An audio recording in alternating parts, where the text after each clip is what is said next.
This is E3. The competition, the chaos, the once a year, once in a lifetime, one in a million video game extravaganza. This is where everything starts.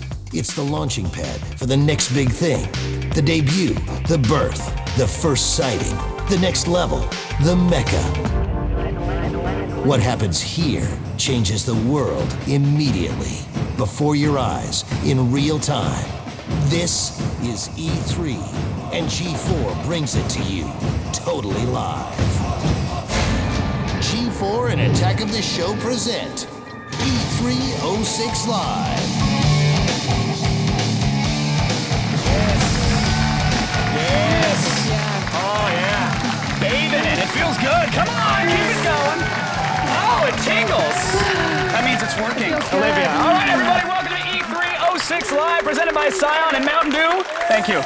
Thank you very much. I'm Kevin Pereira. And I'm Olivia Munn. This is it, gaming's biggest event of the year, the one we've all been waiting for, and only G4 can bring you the exclusive insider information you crave. That's right. This week at the LA Convention Center, the wraps are coming off all of the gaming world's top secret projects. Everybody is here. We're talking Sony, Microsoft, Nintendo, and lucky for them, they didn't forget to pack their next-gen consoles. Very wise. The developers are here too. Over 400 companies from 80 countries will be unveiling thousands of new games and gadgets, and we're bringing all of it to you right at home. That's right. We're going to be coming to you live every day, 3 hours a day for 4 days straight. I have no stamina. This is going to be tough, but it's a good thing. You can last, and it's good, because E3 is not open to the public. It's industry insiders only, but don't worry. Don't worry, we're going to sneak you in with us, maybe in a handbag. We've got an all-access pass with your name on it, so you'll get to see everything that's going on. In fact, you're even getting an exclusive sneak peek at the new Attack of the Show set. Ooh, look at that right there, huh? TV You'll heads. be seeing more of these handsome gentlemen on the all-new AOTS debuting this Monday at 7 p.m. That's right, but right now, kids, buckle your seatbelts and put those tray tables in an upright and locked position. I'm serious, Walkman off. Let's get this live extravaganza underway. And it just wouldn't be E3 without our own resident gaming experts from XPlay, Adam Sessler and Morgan Webb. If it has a controller, takes cheat codes, and causes carpal tunnel syndrome, they know everything about it. Hey guys, are you ready to get this party started? Yeah. Thank you, Olivia. I'm Adam Sessler, and if, by party mean the most in-depth, brutally honest, potentially violent look at everything at this year's E3, well, then yes, we're ready to get this party started, both right and quickly. Yeah, and for those of you who are keeping score at home, I am Morgan Webb, and ever since early January, the anticipation for E306 has been building at the back of my skull like a tingling feeling. Or it could be a tumor. It's not a tumor. All week long, we'll be bringing you the most exciting E3 action. Now, the show floor isn't even open yet. And my God, let's look at what we've learned already. Now, Xbox owners, they no longer have to wait to play Grand Theft Auto. It was announced at the Microsoft press conference today that Grand Theft Auto 4. This is 4. This is the new one. Will be available on the Xbox 360 the day the game launches on October 16th, 2007. The 360, not just the PS2. Yes, and there is some more big news. Sony announced the price of the PlayStation 3, and get ready because it's going to cost you. There is a $499 version and a wallet-shattering $599 version. We're going to have all the details later in the show so you can find out if the console is worth mortgaging your house for. Yes, now, plus we've got an exclusive invite into the Nintendo booth where I got to go hands-on with the Wii before anyone else. That's Lucky. right. The day before the show even starts, I played Ubisoft's Red Steel, and you are not going to believe what this console can do. Will Wright is going to be stopping by to show off his latest masterpiece, Spore. And we've got the exclusive premiere of the latest trailer for Metal Gear Solid 4, Guns of the Patriots. Now, with the gaming world all abuzz, you may be wondering why the expo floor looks just a little less crowded than usual. It's because today is press conference day. Sony, Microsoft, and Nintendo are all holding massive media events, and G4's got people at every post collecting all the insider info that no one else can bring you. Take it away, guys. Yo, this is Zach Selwyn. I'm here at the Sony press conference. I got information on the launch date. I got the prices, everything you need to know about the Sony PS3. Stay tuned. Hey, I'm Kristen Holt here at Nintendo's big press conference, and I've got the lowdown on all things Wii. The controller, the release window, Super Mario Galaxy. You'll know everything I know later in the show. Hey, I'm Jeff Keighley here at the Microsoft press briefing at the Grauman's Chinese Theater in Hollywood. And Xbox just rocked the house. They unveiled Halo 3. We'll have all the details coming up for you in just a few minutes. But right now, back to the stage. Thanks, everyone. There's so much going on here this week, and you guys at home aren't going to be left out either. We want to know what you think. Yeah, that's right. You guys need to check out our heat index. This is a new thing. It's very cool. Just log on to g4tv.com/E3 and let us know what you think is burning up the show. You can also, if you're one of those cell phone kids, there's 2 or 3 of you out there, text E3 to G4TXT, that's 44898, to vote and register for live E3 news alerts. We'll be checking the heat index every hour and reading your comments on air, so make them good. Seriously, be witty. But let's go over a few basics, shall we? All right. Just what is E3 and why are we making such a big deal about it? Well, take a look at this, and all will be revealed. Using more electricity than the Vegas Strip and a Stones concert rolled into one, E3 is 4 days of semi-controlled chaos where thousands of new video games are unveiled, hot new consoles make their debut, and game companies will do anything to get your attention. And I do mean anything. This year's E3 will take us into the future of gaming with Sony's new PlayStation 3 with its eye-popping graphics, Nintendo's Wii, which promises to change the way you play video games, and a first look at the next killer games for the Xbox 360. 2006 will be the biggest E3 ever, and it's the only place to get a first look at the games that will be rocking your world for months and even years from now. There's just one catch. It's not open to the public. But that's where we come in. This year, G4 will be taking you inside E3 for all the big games on the next-gen consoles and all the insanity from the biggest video game event in the world. The future of gaming is here, and we'll get you in. Huh? Pretty awesome, right? Yeah, I'm so excited. It's very cool, and unless you have one of these, right? This is how you get it. No, this is a pass. Oh. I actually stole mine from an intern right there. But you can have this one. There you go. Thanks. Unless you got one of those, you're not getting in. You're not experiencing the awesomeness that is E3, and that's why, quite frankly, God created G4. That's right. Our exclusive coverage is better than some laminated pass any day. Chuck that. Get rid of it. They don't need it. We don't need it. Just stay tuned, and you'll know everything there is to know about this event. And speaking of E3 info, Microsoft is holding one of the most highly anticipated media events of the day. Yeah, that's right. I've certainly been waiting for it. In fact, I bought an Xbox 360 last year, and what I want to know is, what else am I going to be playing this year besides Oblivion and even more Fight Night? Well, for that, we better check with Jeff Keighley, who's been camped out at the Microsoft presentation, and he's got some breaking news in his first report. Jeff?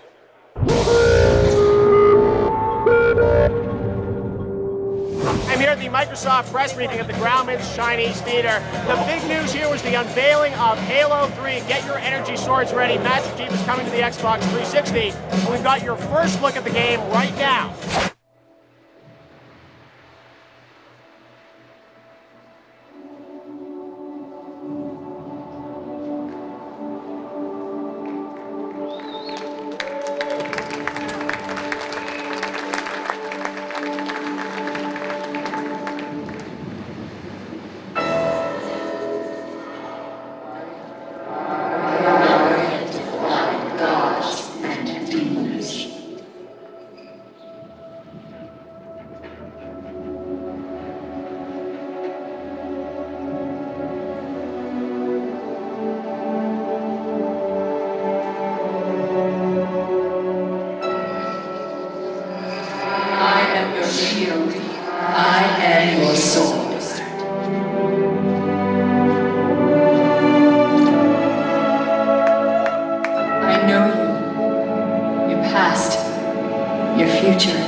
This is the way the world ends. Well,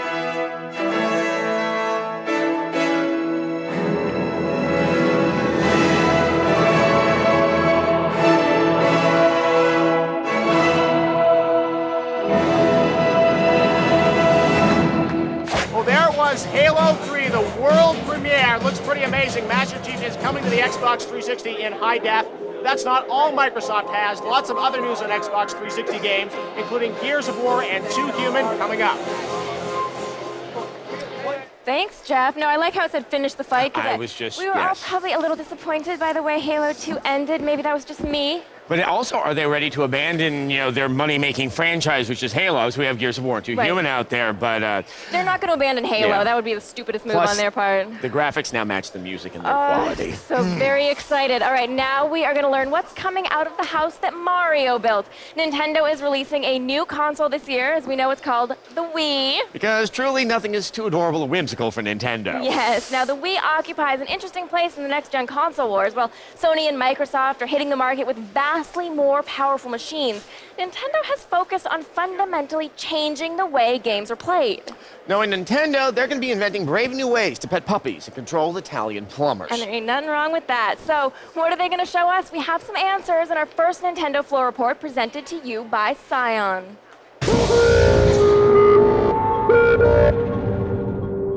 Hey, I'm Kristen Holt here at Nintendo's press event, and they put on quite the show.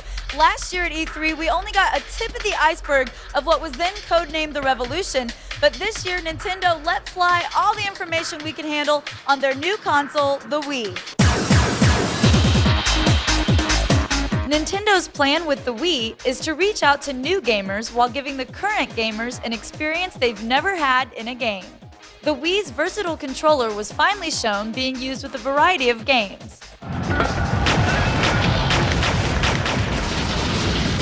In Wii Sports Tennis, you hold the controller just as you would a tennis racket and swing away. While Excite Truck has you using the remote as a steering wheel to keep your truck on track. They also revealed that the nunchuck attachment also has a motion sensor in it. But wait, there's more. The remote has a built-in speaker that will allow gamers to hear sound travel from their hands to the TV. Although Nintendo did not release any price info, they did give us enough information to tide gamers over until its release in the fourth quarter of 2006. Well, we've heard from Microsoft, we've heard from Nintendo, and that means there's only one stop left on the console train. Yeah, Atari. No, Sony. Oh. And you know what that means? Yes, I'm going to be broke. And it's PlayStation 3 time. Zach Selwyn has the latest details on the most talked about new game system of the year. Take it away, Zach.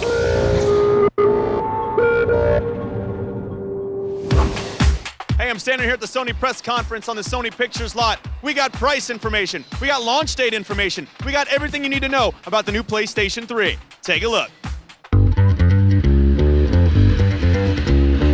After a lot of speculation about how big a dent the PS3 would put in your pocketbook, from the low price of $300 all the way up to $1,000, gamers were just happy to get a real answer. We will make PlayStation 3 available via a two-configuration plan. One with a 60-gigabyte hard drive disk and the other with a 20-gigabyte hard drive. That's right, Sony's using a two-tier pricing strategy a la Microsoft. You can bring home your PS3 with a 20-gig hard drive for $499. A PS3 package with a 60-gig hard drive will run you $599.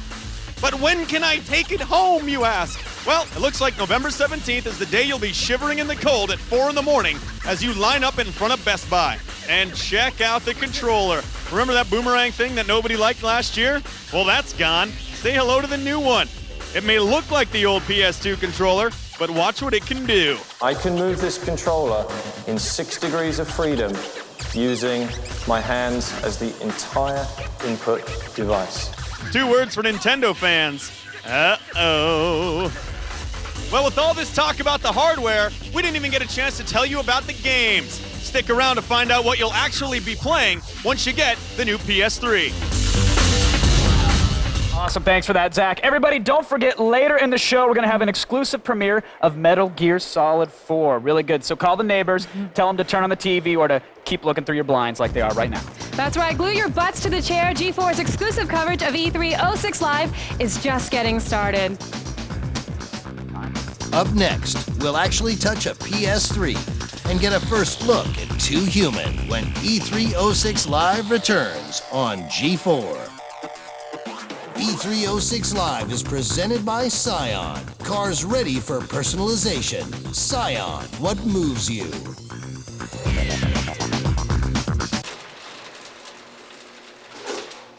Hello, David. How did you get in here? That's not important now. Listen carefully. You have to watch Midnight Spank, G4's new block of late-night shows. Why? Because I can make everyone you've ever loved disappear, David. Disappear forever. Oh.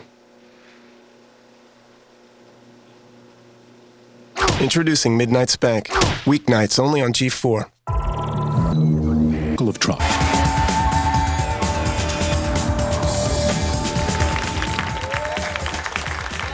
Everybody, what's going on? Welcome back to E306 Live, presented by Scion and Mountain Dew. We've already gotten an advanced look at what Microsoft and Nintendo have up their sleeves, and now it's time for Sony to shine. They will. They're going to do just that with a little next-gen console. It's called the PlayStation 3.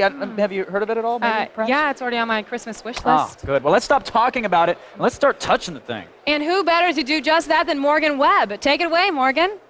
Thanks, guys. Now to show us just how much action the PS3 can handle, we're going hands-on with Untold Legends Dark Kingdoms. We're very excited about that. Welcome, gentlemen. Now showing us the...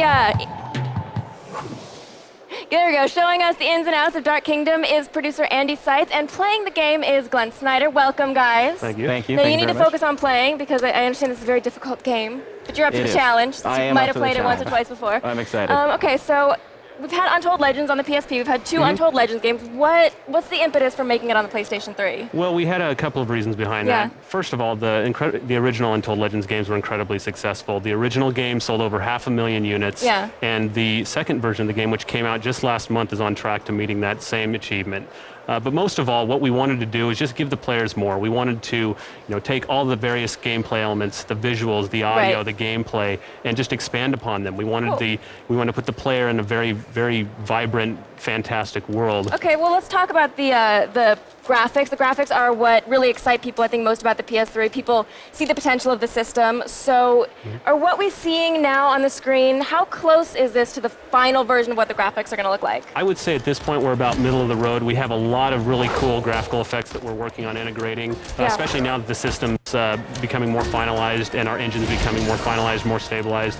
We have a lot of really cool effects in store for the player. So this is just kind of a glimpse into what the players are going to be expecting when the system launches later this year. And how many characters are going to be able to choose from? So you're going to be able to select from 3 different heroes. Okay. And the character that we have here is our warrior character. He's the brute. He's the guy that you wade into battle. You just want to go in, use your hammer, and just plow through everything in your path. So I know the question on all the boys' minds is, are there any mostly naked dark elves?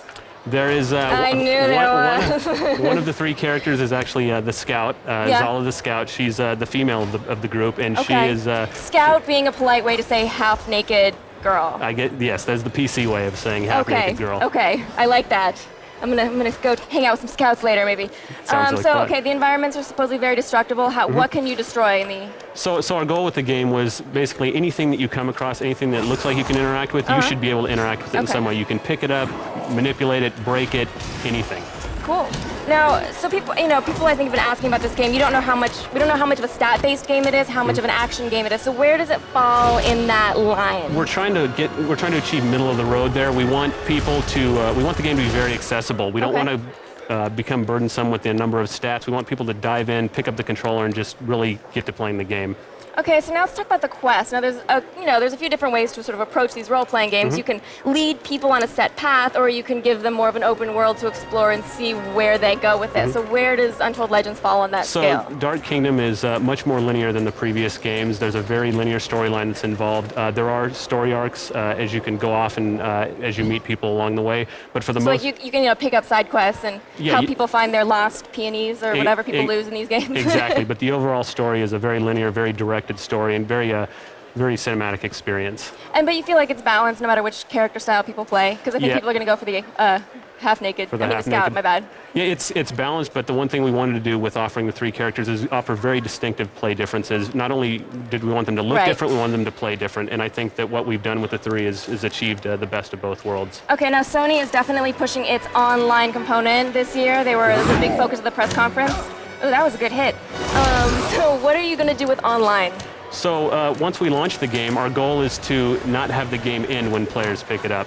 We want people to be able to access our online service, download additional characters, additional chapters within the story, as well as additional features within the game. So you can download. And this is also what Sony was talking about at the press conference. They call them microtransactions, where you get like a gift certificate or like a little, looks like a little credit card, and then you swipe your card or you punch in your code, however it's exactly going to work. And you can buy extra. They showed guns and stuff, but you'll be able to get levels and that kind of thing. Exactly. And after all, we're Sony Online Entertainment. We have to flex our power. You got to be online. Exactly. All right. Thank you so much. Now, I of course have to start restructuring my finances if I want to be able to afford a PS3 when they launch. So just so you don't remain hostless, because that would be terrible, here is Adam Sessler.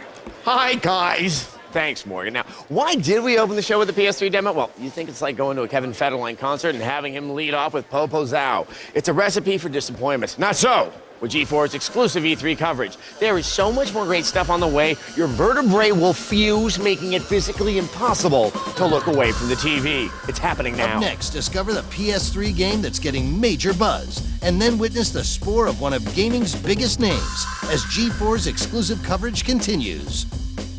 E306 Live is presented by Mountain Dew, coming to you live and in color.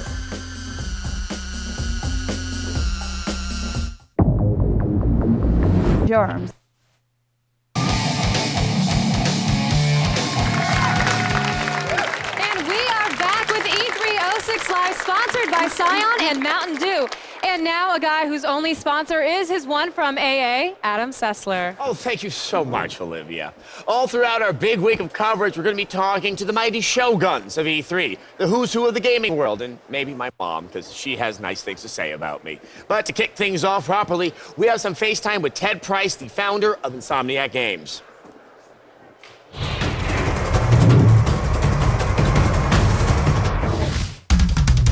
Ted Price is head of Insomniac Games, as well as the chairman of the Academy of Interactive Arts and Sciences.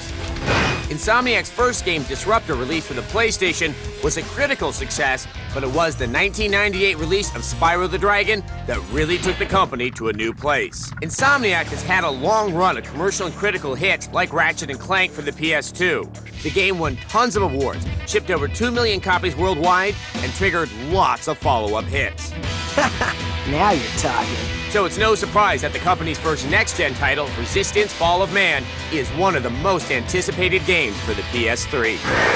Looks like the man behind Insomniac won't be getting to sleep anytime soon. It was the easiest putt we could come up with. Now, Ted, Spyro the Dragon, Ratchet & Clank, Resistance: Fall of Man. It's kind of a leap from kind of the visual style and the tone of your other things. Was this something that you've wanted to do, or it's just, how do you explain it? Well, you know, most people may not know that our first game was a first-person shooter, so we're really going back to our roots with this game. Now, Resistance, it's both alternate past and aliens. It's got a lot of elements in it, so just kind of give us a taste. Well, it takes place in 1951 in Great Britain, which is a pretty unique setting when it comes to these types of games. And despite what people may think, it's not a World War II shooter. In fact, World War II never even occurs in this game. The reason it doesn't occur is because there is a species called the Chimera, which have appeared and sweep across Asia and Europe and destroying everything in their path and end up in England. And you, as a player, take part in the efforts to drive them out of England. Okay, so let's start with some of the gameplay elements. From some of the stuff we saw last year at the PS3, at the Sony press conference, and what we saw today, it seems like that you have a lot of support troops. It looks like it's support AI. How is that functioning in the game? We've got a lot of characters who play along with you in the game, and there are definitely some areas where you're ensconced in these large, chaotic battles. You've got guys all around you, dying, helping you out, basically being your backup. And we spent a lot of time on some fairly complex AI systems to make sure that they behave intelligently and they do the things that you would expect them to do. But it's fundamentally a first-person shooter. You aren't issuing commands to them in any way. Right. It's all about action. It's all about using your weapons strategically, about figuring out how to take on these large groups of enemies. Now, not every level is a battlefield level. We also have plenty of areas where you're on your own and using stealthy tactics to take out enemies. We also have vehicles in the game. So in true Insomniac fashion, we really try to keep things varied. Okay, now let's look at the enemy AI. You're just talking about the support AI, which you say is sophisticated. One of the bigger tricks you can find when you sort of have alien, non-human adversaries is sometimes they can, you can lean on the fact that they're dumb and stupid and just brute force. I have a feeling that's not the case with Fall of Man. How does it work in this? Well, we really have tried very hard to make sure that our aliens do, I should say our enemies do intelligent things, whether it's diving out of the way of grenades, throwing grenades back at you, flanking the character, just keeping them on their toes. And we also, since this game has a little bit of a horror element in it, we make sure that the player is surprised pretty frequently in most of our levels. One of the things, though, that gets most of us excited at Insomniac is what we call hero moments in the game. And this is when you have an ally who's fighting along with you, encountering an enemy who happens to be very close. And the enemy may grab the ally and maybe choke him to death or get on his back, as you may have seen in the press conference, and put a big spike through his head. Yeah. What's cool about that is it's your opportunity as a player to save your ally, and that's what we call them hero moments. And since your allies are generally very important, they help you out in the game, you have some incentive to save them. On the other hand, if you're like me and you're a little bit masochistic and you're entertained by these gory deaths, then watch them die. Oh, yes, and I was very entertained when I saw that. I may have to hold back and see what happens. Now, I have to say, especially with the experience of playing the Ratchet & Clank games, I think you guys in Insomniac are some of the best at finding pacing to keep the gamer involved in every level. What have you taken that you learned with Ratchet & Clank and sort of applied to Resistance Fall of Man, which is more of a hardcore first-person shooter, to maintain that same level of engagement and not just become shoot, shoot, shoot, shoot, shoot? Well, I think pacing is definitely important in this game. We've definitely learned a lot on the Ratchet & Clank franchise, and certainly we will be keeping a frenetic measured pace throughout the game so that players don't get tired of doing the same thing over and over again. But I think one of the coolest things that we brought over from Ratchet & Clank is our enthusiasm about exotic weapons. Oh, good. That was, okay, you've answered the next question. A quick one just for our viewers at home and some people who saw some stuff from the Sony press conference. Some people may think that they don't see the distinctive qualities that would make it a PS3 game graphically compared to the Xbox 360. Obviously, your game is still in development. Right. What is there yet to come, and what do you know is possible with graphics for the PS3? Well, as I mentioned during the press conference, what we showed 2 months ago at GDC was kind of the first look at the game. Since then, we've, I think, made pretty large graphical leaps just in a couple months' time, and I think you're going to see a continuation of that progress as we get closer to launch. Remember, we've got 6 months until launch now. Yes, that is true. So we have a proprietary engine, parts of which we've developed in collaboration with Sony, and while we continue to find more and more things we can do with the PlayStation 3 that add finesse, add detail to the worlds we're creating. All right, well, good. You've got me very excited about this, and obviously coming from Insomniac, yes, yay. So thank you very much for joining us, Ted. All right, now I can't explain it, but I have a feeling, I don't know, Morgan Webb has some information for us. Am I right, Morgan? You are right. You're so smart, Adam. Now, G4's video game coverage does not end with E3. There's a video game mashup, which is TV's only daily block dedicated to all things video game. The heart of the mashup is a show I know a little something about. It's called X-Play. We have a brand new set. It's where Adam Sessler and I play and review every game we can get our hands on, and we can get our hands on a lot of them. The mashup is 3 full hours of cheats, tips, tricks, and our brutally honest game reviews. You do not miss X-Play and the rest of the mashup weekdays from 4 to 7 p.m. right here on G4. Now, the Ridge Racer series is a classic, we all know, but it's never looked this good. Ridge Racer 7 is coming to the PS3, and this is an E3 Confidential brought to you by Art School Confidential.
I love the drift. There's still lots more E3 action coming your way, and considering that we've only really scratched the surface of our first hour, there'd better be, or else we'd have a whole lot of dead air.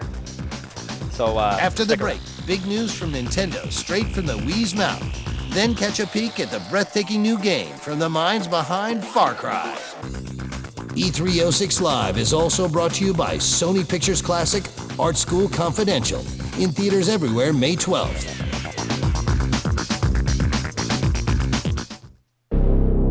Tonight, late night television gets a little bit darker. Introducing Midnight Spank, a new nightly hour dedicated to all things outrageous. She's cheating on him with you. Every night, out of whack. Time for your medication, darling. Every night, a different show. The next round is the nipple twisting. Midnight Spank, tonight at 12 midnight, only on G4. Welcome to Jack in the Box. You know what? I like them. All that for me. Believe it or not. Me. Okay, for you. Okay, fine. Everybody, welcome back to E306 Live. Presented as always by Scion and Mountain Dew. Now, I hope you used your time wisely during the commercial to perhaps log on to g4tv.com/E3 and vote in our heat index. That's where you'll get all the info and decide what the most buzzworthy thing is here at the LA Convention Center today. Yes, or if you want to be all fancy pants about it, text E3 to G4TXT. That's 44898. It's very complicated, but they'll remember to vote and register for E3 Live news alerts. They're so good with the little chat pads. The tiny little things. It breaks my thumbs. There's so much going on at E3 that it's easy to forget that there are other things out in the world that you might need to know, believe it or not. But don't worry, though. We have a way to keep you clued in. I'm Layla Cayley with all the news you need to know, what we call the feed.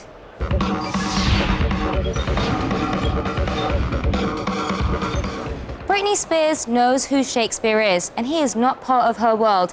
This, according to a former drama teacher whom the fleshy singer hired and subsequently fired after only 2 lessons. Quote, "I know who Shakespeare is, and I know he's dead, and I don't want any knights in armor stuff," Britney sniffed. When faced with an acting challenge, the teacher predicted that Britney would probably wink or shake her boobs or blow a bubble of gum, but not at the same time. The teacher stressed that would be asking way too much of her.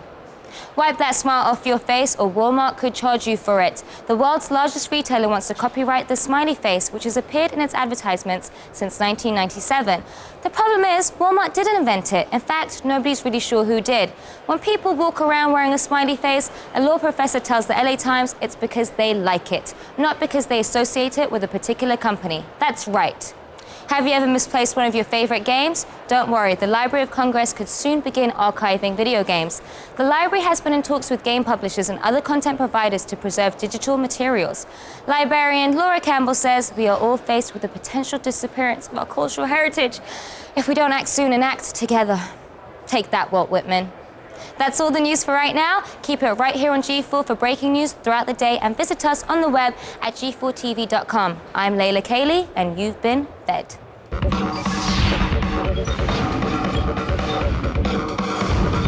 I'm full.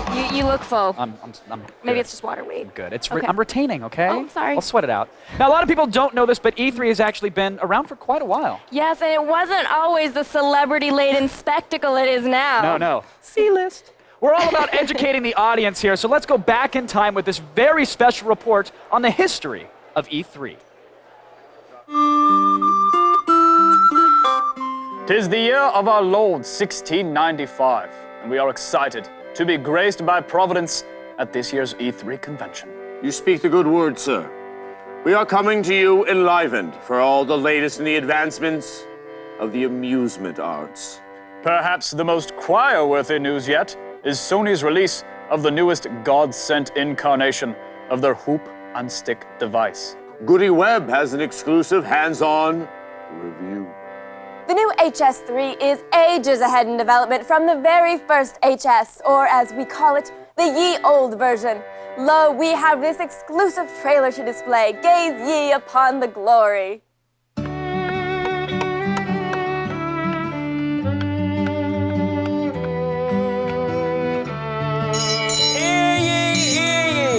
A new Hoop and Stick 3 shall be available at all your fine merchant shops this coming harvest season.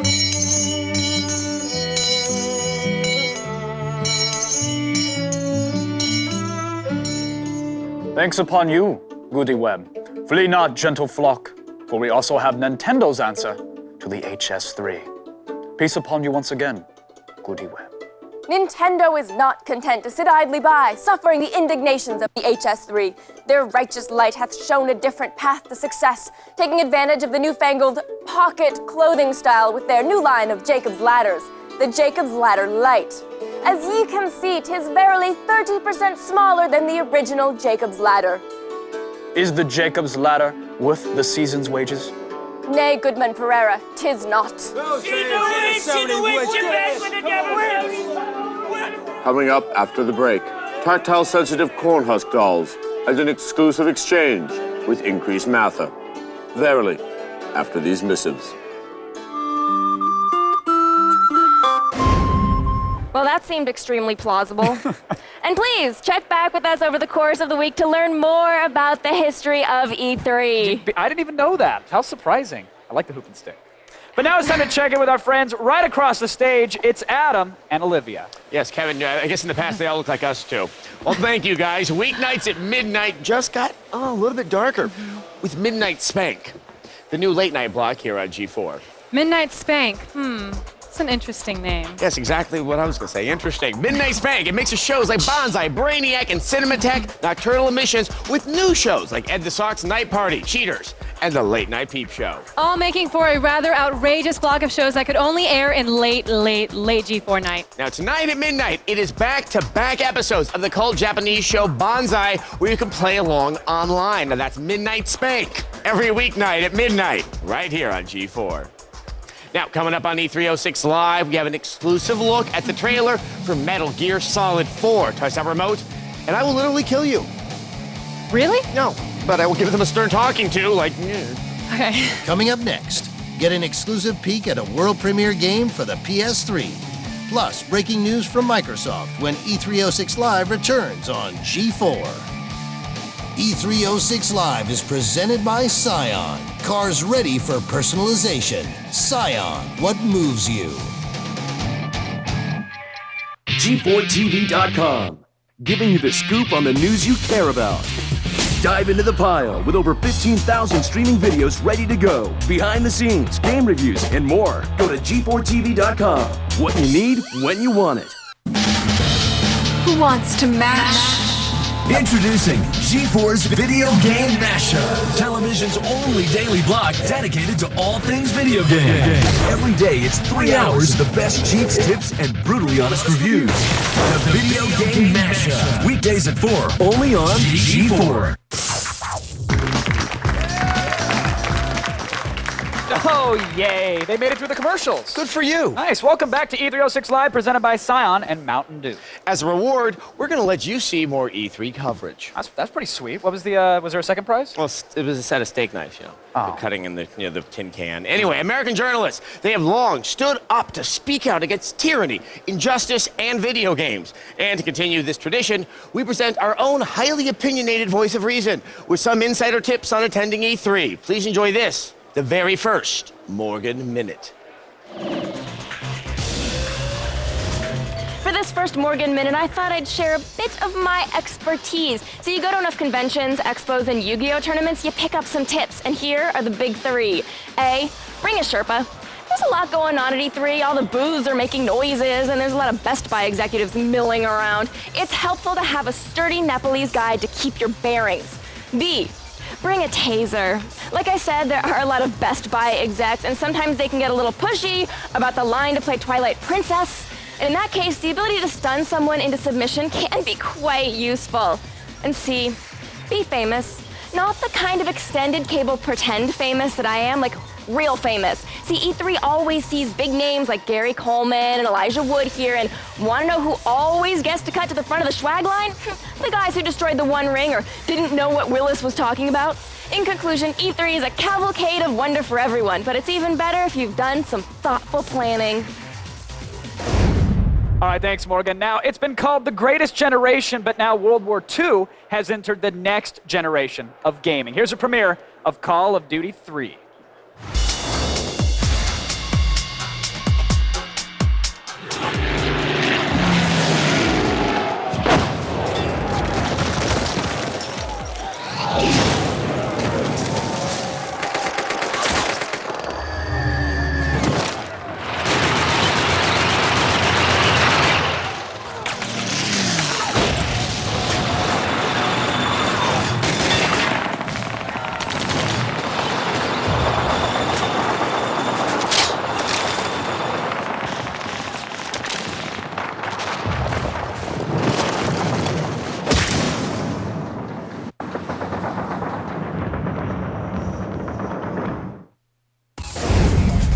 There's lots more E306 Live. We've got more games and more exclusive inside info. By the way, if you're watching this on TiVo, don't fast forward through the ads. People paid really good money for those.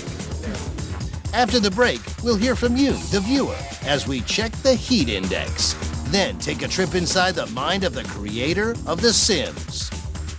E306 is also brought to you by Netscape. Sign up today and get free Web Accelerator when you stay for 12 months.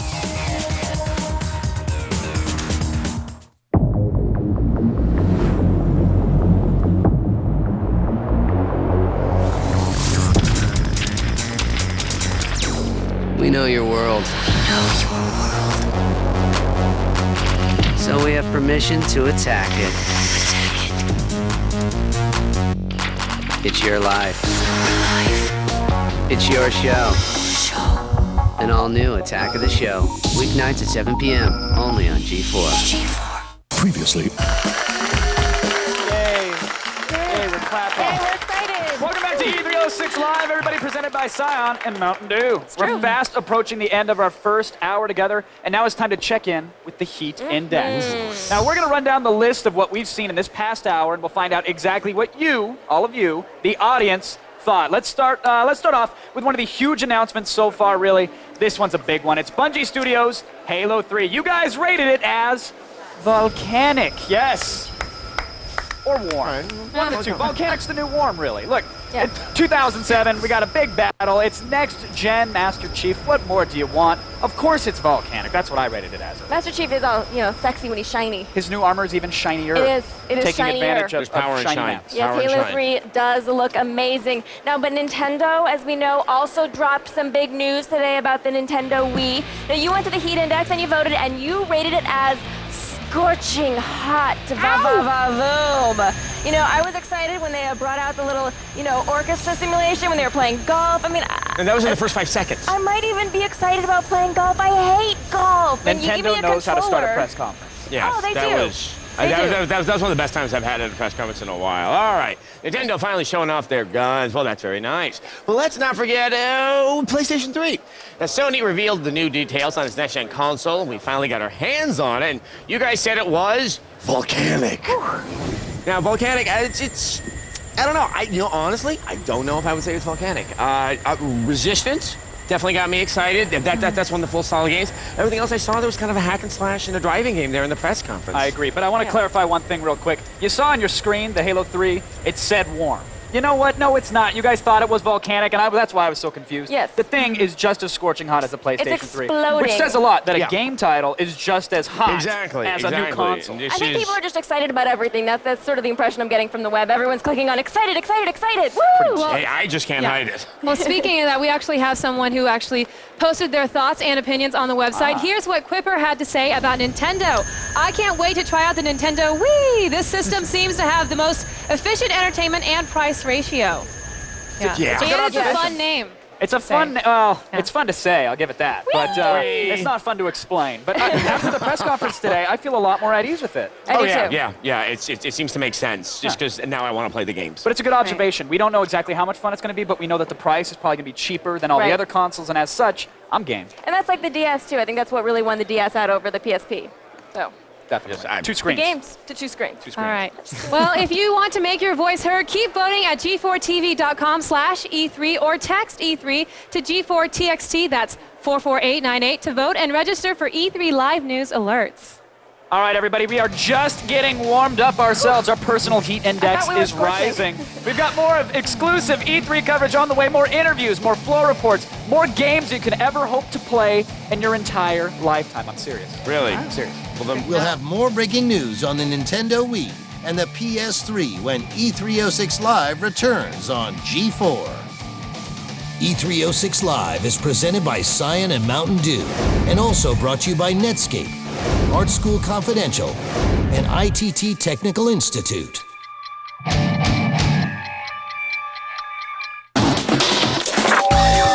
The top 20 things to do before you turn 30, 21 of the most legendary parties of all time, the 17 most dangerous women.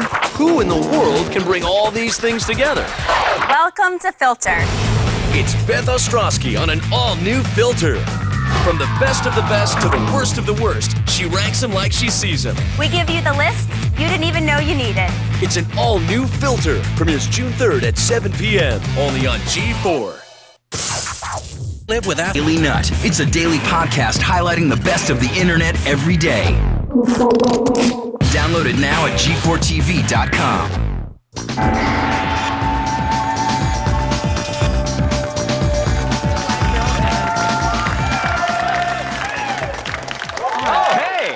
We're back with E306 Live. Presented by Scion and Mountain Dew. You know, I think we'd just might as well tell everybody about the new attack of the show while we're here. Yeah, that's right. Starting this Monday, things are going to look very different. We have a new set, some new faces, but that same attack of the show attitude. Wow. And coming up this year, AOTS is breaking out with week-long road trips in July. We're going to crash the superhero of conventions with Comic-Con Live. August, we'll head to Sin City, Las Vegas for a week of the sights and sounds that only AOTS can bring you. That's right. And in September, we're off to Tokyo. That's right. The place that seems to be defining what's next, including animation, gadgets, and even video games. It's all there. It all starts Monday with an all-new attack of the show right here at 7 p.m.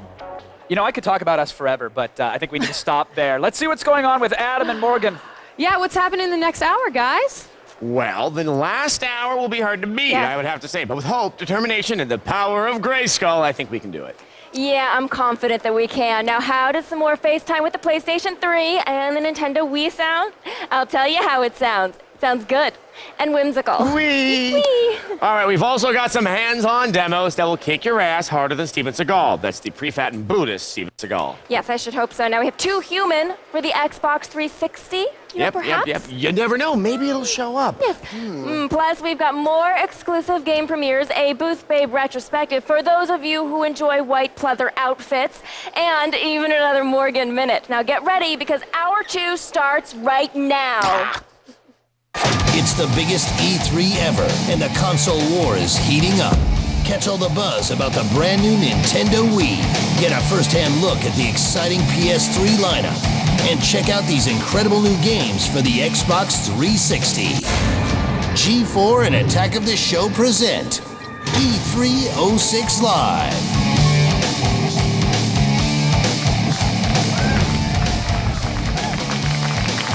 Yes, everybody, welcome back to E306 Live, presented by Scion and Mountain Dew, or as they say in Italian, La Segunda Ora della Esposizione.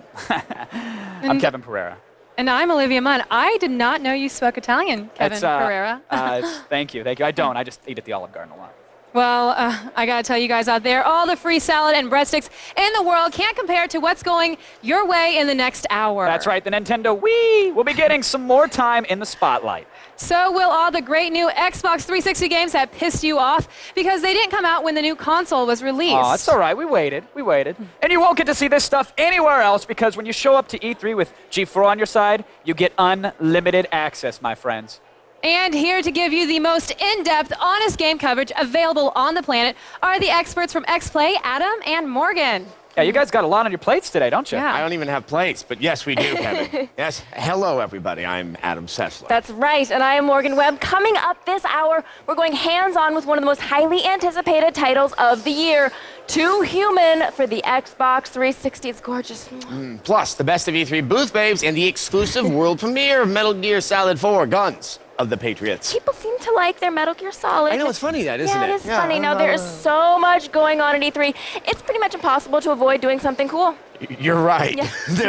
There's nothing to worry about except maybe Iraq and the whole immigration thing. Hey, but why bring everybody down? This is E3, the most important event in the gaming year, and G4 is here in full force. Yes, in fact, E3 is so huge, you may be wondering how we're able to capture it all and conveniently cram it and beam it inside your television set. Well, it's because we got people working for us all over the place, making sure they've got every angle covered. Check this out.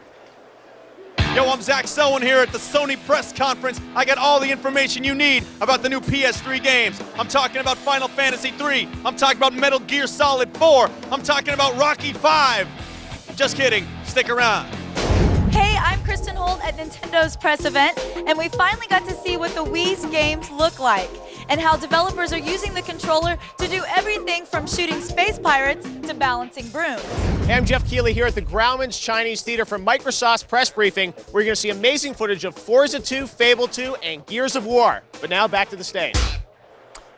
Man, G4 is really going all out for this convention. Yeah, we decided to dress nice. You don't know the half of it, actually. The president of the network actually made me get an E3 tattoo. Seriously. Where? I don't want to say. Give you a clue. It's near the taint. I'm pretty sure that's not going to make the heat index, but Swamp you know, index. it is up to our viewers, so you never know. You never know. That's right, the heat index. That's where you, the guy sitting in the living room wearing the Pac-Man boxer shorts, you get to tell us what you think the coolest things are at this year's E3. Just log on to g4tv.com/E3 and let your voice be heard. At the end of the hour, we're even going to be reading your opinions live on the air, so make them good. You can also text E3 to G4TXT, that's 44898 to vote and register for E3 live news alerts. Now, you know, Olivia, my favorite revolution is probably the American Revolution. Well, and who could forget the French Revolution? That was oui, but Yeah. what about the Nintendo Revolution? It's not called the Revolution anymore, Kev. It's called the Wii, as in wee, you just said. But what am I supposed to do with all my revolution material? I mean, I was going to talk about the Industrial Revolution, or how about Prince and the Revolution? All right, just let it go, Kev. Weak. All right. And if you want to find out more about the Wii, Kevin, let's check in with Kristen Holt, who's parked her hindquarters at the Nintendo event and isn't moving for anyone.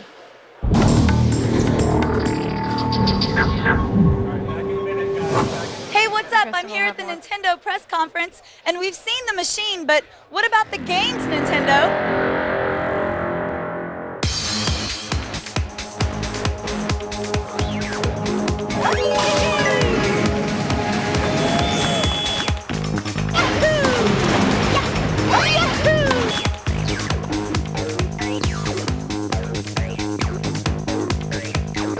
Samus is primed and ready to kick some ass in Metroid Prime 3 Corruption for the Wii. This time you have total control of Samus. The game looks incredible. Its graphics are clearly upped from Prime 2. WarioWare Wii throws tons of bite-sized games into a blender, then spits them out at you. In what is probably the most varied use of the remote, WarioWare will have you balancing brooms, lifting weights, and doing various other silly tasks. Saying, "Hey, don't forget about me," was The Legend of Zelda Twilight Princess. Nintendo is releasing a GameCube version and a Wii version that takes advantage of the new controller. Both versions will be available when the Wii launches. Nintendo has always been about the games. She's right. Always Yes, about she the is games. right. Just Kristen's like the voice of God, She actually. talks to me nightly and reassures me that it's all going to be okay. Oh, that's sweet. That's really nice of her. Coddles me like going a out of baby. her way. Yeah. Like a baby. We're going to have more on that later, though. Yes, we will. Lots more from Kristen. Now, you may have seen those wild Nintendo fan videos online, and G4 is on top of all of that and any other new viral videos. That's right. It's the best of the internet, and it can be found online each and every day with G4's Daily Nut. We pour over the web to find all the best stuff, then we serve it straight up to you. Weird websites, fun new viral videos. The Daily Nut is the best way to find out everything that's happening on the net. Yeah, and you can get it online, only online, my friends. Just log on to G4TV.com or at iTunes and download G4's Daily Nut. I like the giggling squirrel. Actually, seriously, a lot of people are loving it. In fact, I think it cracked the iTunes top 50. I know. I think I did know that. Very Wow. impressive. There you go. I think it's you. Did you know this, though? We're going to be back with lots more live E306 right after the break. You did know that, right? I did. Don't touch your remotes. I know you probably lost them in the couch cushions already, but even if you find it, stay away from it. Field reporter Zach Selwyn checks in with Sony right after the break. And later this hour, we're the first to play the hot new title for the Xbox 360. E306 Live is presented by Mountain Dew, coming to you live and in color.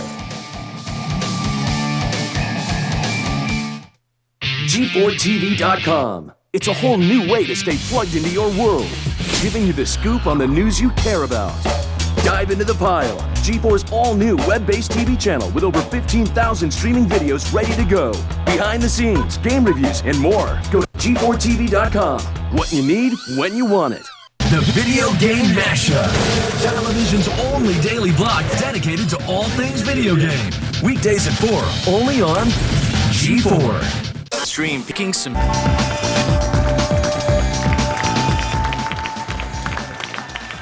Welcome back to E3 Live, presented by Scion and Mountain Dew. Yeah, now we got a taste of the PlayStation 3, but a console that expensive surely must have some more secrets left to uncover, right? Yes, well, you want to know who's really good at uncovering things?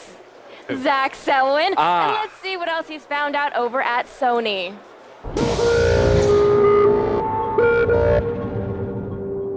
Hey, I'm here at the Sony press conference on the Sony Pictures lot. Now, you know the price of the PS3 and you know when it's coming out. But here's a little look at what games you're actually going to be playing. Check it out. Sony surprised everyone by showing us our first look at Final Fantasy 13.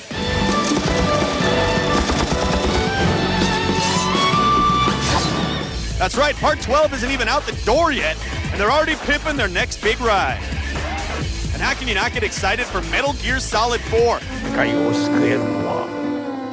With graphics this nice, amazing stealth gameplay and the bizarre atmosphere of the series, we have to admit we're beyond sight. Warhawk is a sequel to the cult classic PS1 shooter.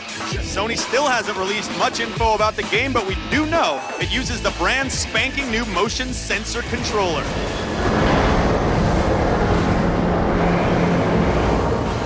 And if you want action, check out the trailer for the new Sony-developed game, 8 Days.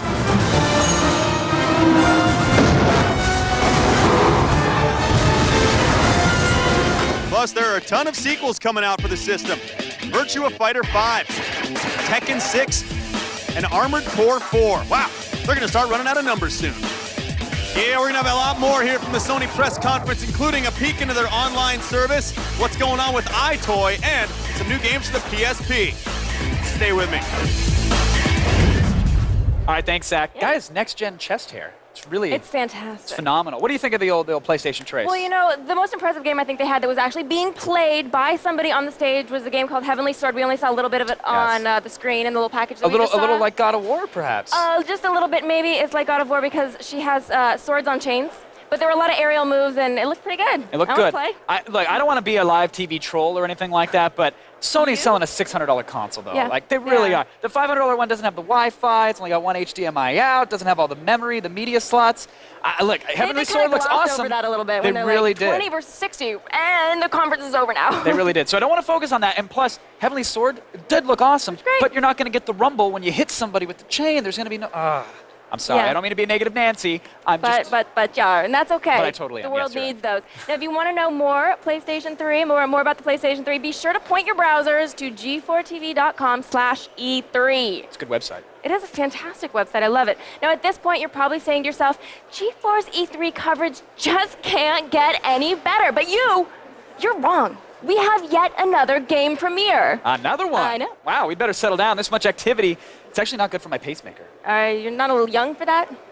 Yeah, but I had one put them in just in case, when I get older, I want to be there. You have always been an early adopter. I have. Yes, now let's feast our eyes on Huxley for the PC.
More to come here at E3, and you can't see it anywhere else but G4. If you miss it, there's a chance you'll be emotionally scarred for the rest of your life.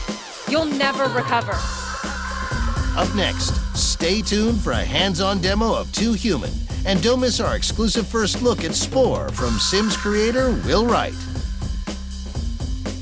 E3 Live is presented by Scion. Cars ready for personalization. Scion, what moves you?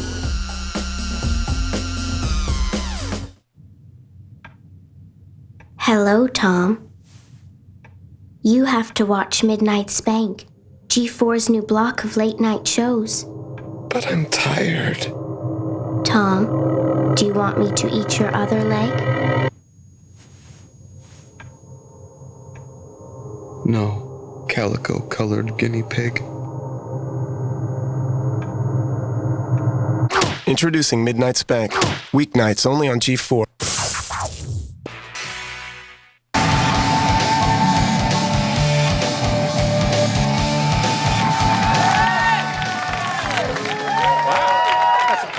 Welcome back to E306 Live, presented by Scion and Mountain Dew. Right now, we're going to toss it over to Adam and Morgan. They're about to go hands-on with Too Human for the Xbox 360. Thank you so much, Kevin. Now, a lot of you have seen the trailer from Silicon Knight's first Xbox 360 game, Too Human, and you might have wondered, can it possibly be living up to the hype? Well, wonder no more, because your very eyes, we're going to put it to the test when we go hands-on with Too Human as Netscape connects us to E3.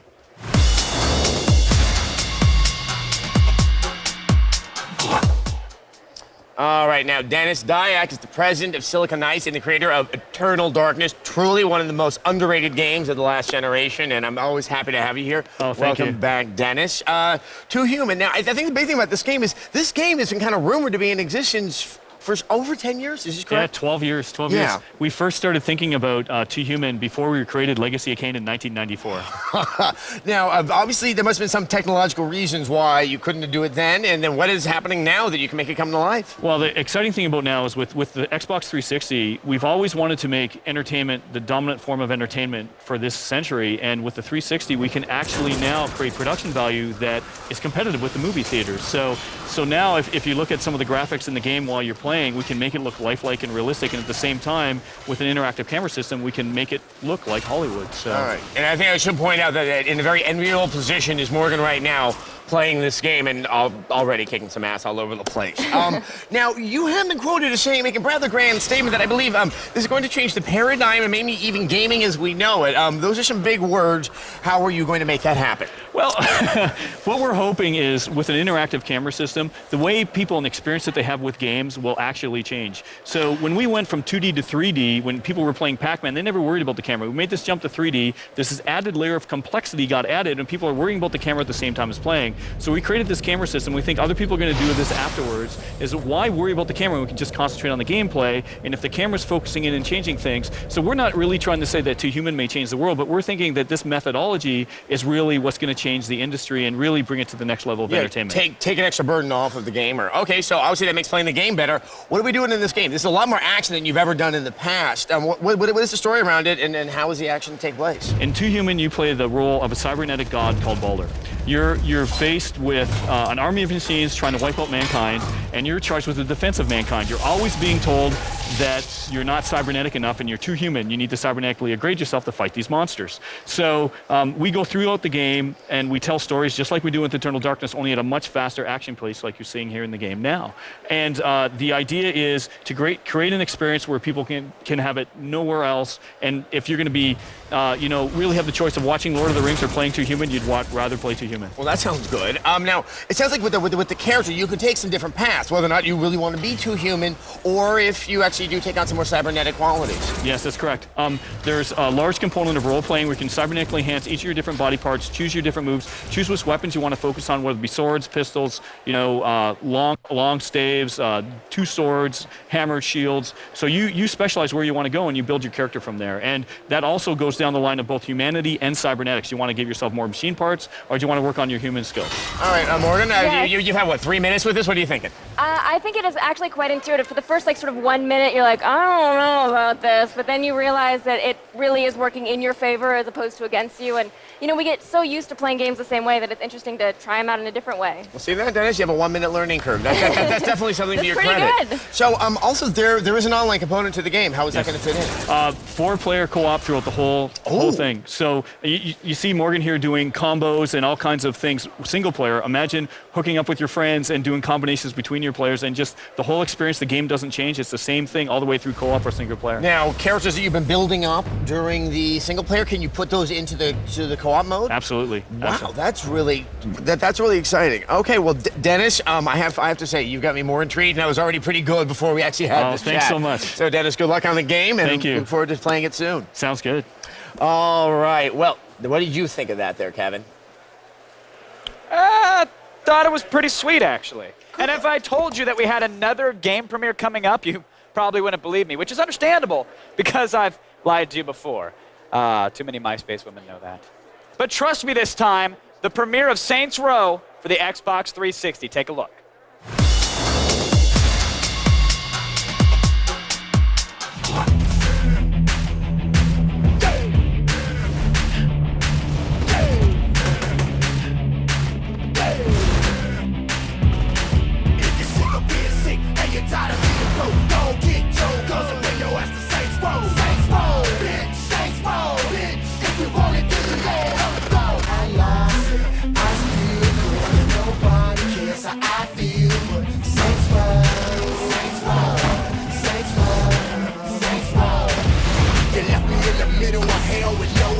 You put me in a trap with straps and no dough, no food, no water, kids drowning in the mist. I ask God why my people gotta live like this. I lie, I steal, 'cause nobody cares how I feel. But Saints Row, Saints Row, Saints Row, Saints Row, Saints Row. That action was far too violent for that poppy song, I think. I don't know. We'll be right back with more stuff that's guaranteed to make you say, I want that. Seriously, you will. Keep it on G4's Live coverage of E3 if you know what's good for you. More breaking news on the Xbox 360, plus a tribute to the Booth Babes when E306 Live returns on G4.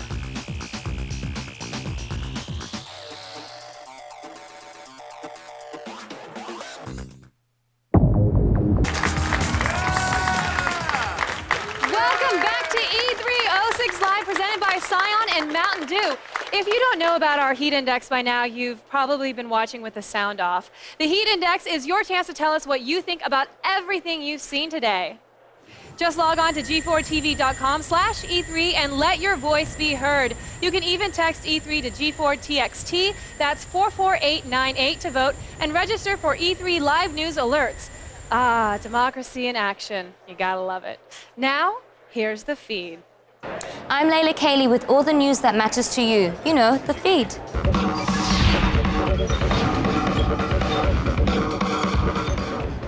J.J. Abrams took time out of counting his Mission Impossible 3 millions to tease lost fans about the season finale.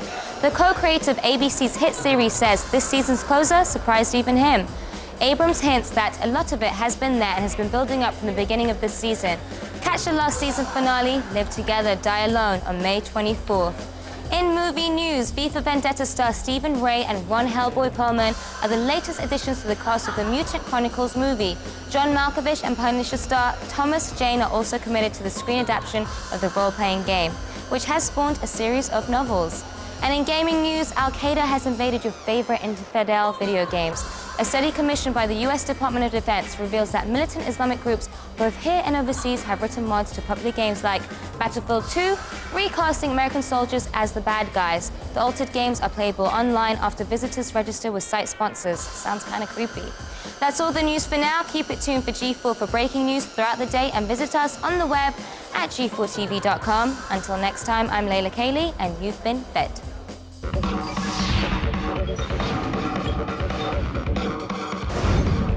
If you want to see more of the feed every day, you can because it's part of the new G4TV.com. That's where you'll find the feed and all of the action from here at E3. Games, and more games. Plus, there's The Pile, G4's broadband channel filled with thousands of exclusive videos, some that are too hot even for G4 TV.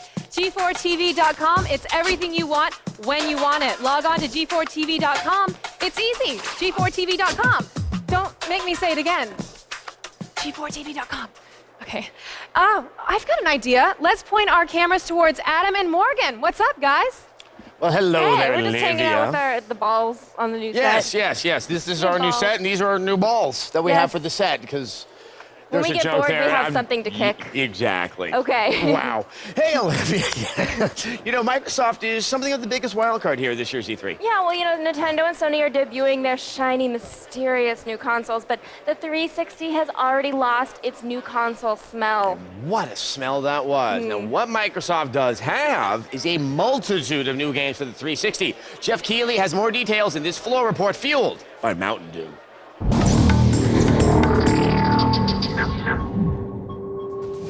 This is the Microsoft press conference, and I'm in the thick of it here at Grauman's Chinese Theater. Now, obviously, the huge news was about Halo 3, which is coming to the Xbox 360 in 2007. But 2006, there are a lot of great big games coming out for the 360 as well.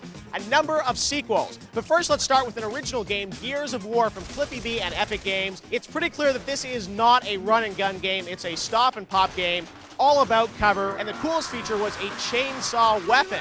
That's right, you get to mow down the bad guys with a chainsaw. Pretty amazing game. It looks spectacular, and it's coming out later this year in 2006. Microsoft also announced two big sequels that are coming out for the Xbox 360. The first is Fable 2 from Lionhead Studios. Peter Molyneux is back, and he's doing this game for the 360. They showed a CG trailer for the game. No gameplay, so we don't know what it's going to look like on the Xbox 360. But it's pretty clear that it's another choose-your-own-adventure game where you get to create your own character and have the story morph around you. Another big franchise which is coming in 2006 to the Xbox 360 is Forza 2. That's right, Forza is back on the next generation in high definition. This game is all about customization and also great online features that they're planning. Again, we didn't see any actual gameplay. We saw a CG trailer, but it looks pretty amazing, and that'll be coming out later this year. So overall, Microsoft has Halo 3, but they've also got some other great original and sequel games coming out for the 360. But there's a lot more coming from the press conference, so I'll be back later with that. All right, Microsoft, Sony, and Nintendo are all going to do whatever they can to extract cash from you. Yes, as are we. Now, the battle for market share is heating up, and here's a brief documentary on the current dynamics of the console wars.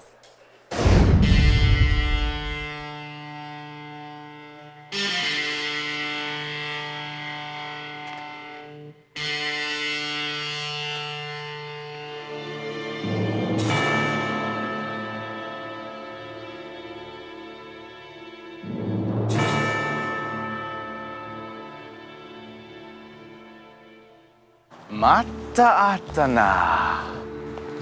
今回は容赦しないぞ。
Behold, power!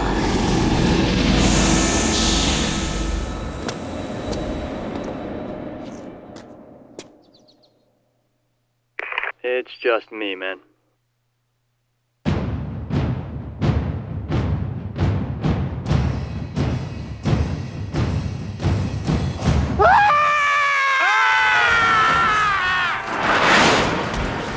This is gonna be the best E3 ever. Who knew Master Chief was such a stud? I don't buy it. Real men don't have armor that shiny. Now, so very much more will be coming at you from E306 Live. I command you to stay tuned. Please. Next up, we'll look back at some of our favorite booth babes and demo Crisis, the new game from the creators of Far Cry, when E306 Live returns on G4. E306 Live is presented by Mountain Dew, coming to you live and in color. G4TV.com. Foot.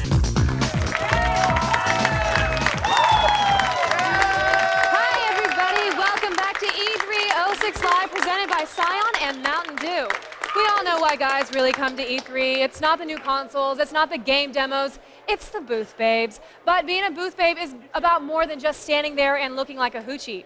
Way more. Take a look. A booth babe is a hot girl that acts like she knows what she's talking about to draw the guys in. And then we pass the guy off to the people that do know what they're talking about. We like to show everybody our product. How can they not approach a chick with a hole right here?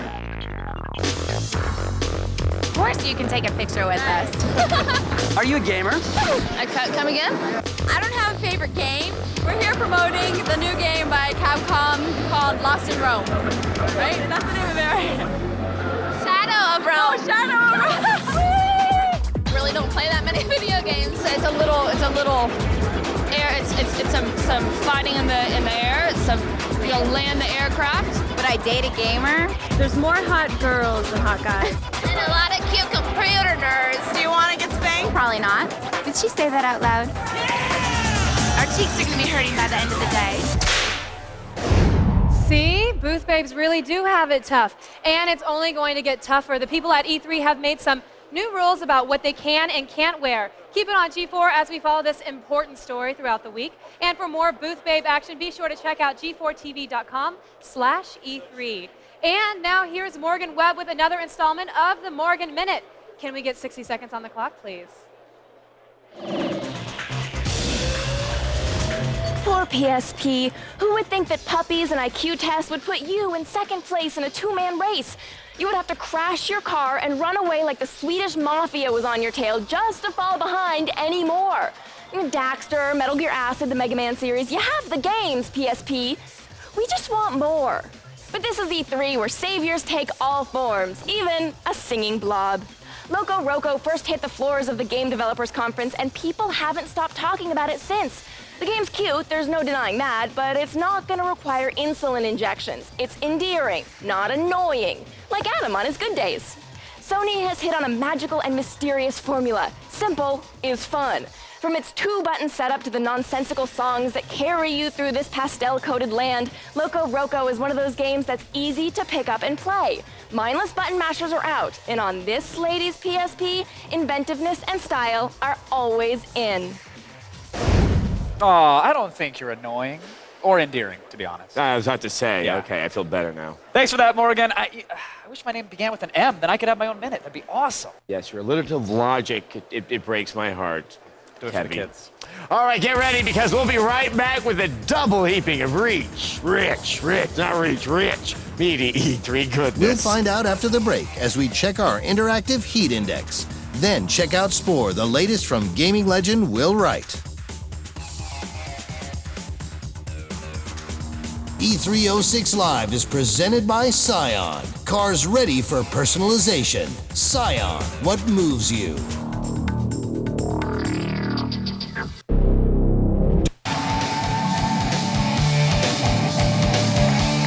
Let's run in place. Hey, welcome back to E306 Live, presented by Scion and Mountain Dew. We're almost through our second hour. Really? And you know what that means? Do I get to sleep? I'd like to sleep. No, Morgan. Wait, we get to eat more of those yummy hot dog concession stand thingies? No, we don't. We're going to get to marry one of those booth babes, take her on the road as a vaudeville act. Going, look at that booth babe. No, well. What? Actually, what kind of act is it, though? Because if it's a three-wing kind of thing and you're maybe. It's going like in your spinning flames and plates. rusted and, trombones, exactly. etc. Oh, yes. No, you're all Yes. wrong. We're checking out the heat index. We're going to start with Super Mario Brothers Galaxies, which Nintendo just unveiled today, and you rated it, well, not a surprise, as volcanic. I mean, come on, it's Mario, he's in space. People love their Mario. They love, it's a zero-G plumber, and you're controlling him with the Wiimote. You gotta love it. And it's Mario. It's one of those, hey, it may not look better than Sunshine, but it's Mario. That's the fun thing about the Nintendo press conference was that the graphics came up on the screen, and no one cared that they weren't as anti-aliased as everything else. Right. No one cared that they weren't as shiny and next-gen as could be, because it's not about that. It's about the gameplay experience. Yes, and an awesome one I think it will be. Volcanic. And of course, who could forget all that pulse-pounding Sony news? Their press conference kicked off E3 this week, and here's what you thought You thought it was scorching. You thought it was a little bit less than volcanic. Yes. They set themselves a really high bar last year, and this year I think they spent a little time managing expectations. You know, the first games we're going to see out of there, they're going to be a little bit less exciting as the second gen of Xbox 360 That's what is. happens when you're not pre-rendered. Exactly. You're bad. All right, but also to human-reared its graphically impressive head. We went hands-on with the latest for the Xbox 360, and you guys said it was volcanic. I was really impressed with that game. It looks beautiful, and it's quite easy to just pick up and play. And also, I've always liked the games that are like more action-based, but you get to have that role-playing element, because when you build yourself up to something special, you really get to see the fruits of your killing labors. You know, it's like I'm slaughtering people by the mass. Yeah. You know, I can't even take out the ants that get in my kitchen. So. Yes, well, I think it's time to keep those comments and votes coming in. You just go to g4tv.com/E3, or you text E3 to G4TXT. Now, that's 44898. That's 5 numbers. So anyway, go there, vote, and register for E3 Live news alerts. All right, now Sony kicked off E3 by unsheathing a heavenly sword during their media event, and now we bring it to you. She's hot. I'm doing it right now. Feast your eyes on the premiere of Heavenly Sword for the PlayStation 3.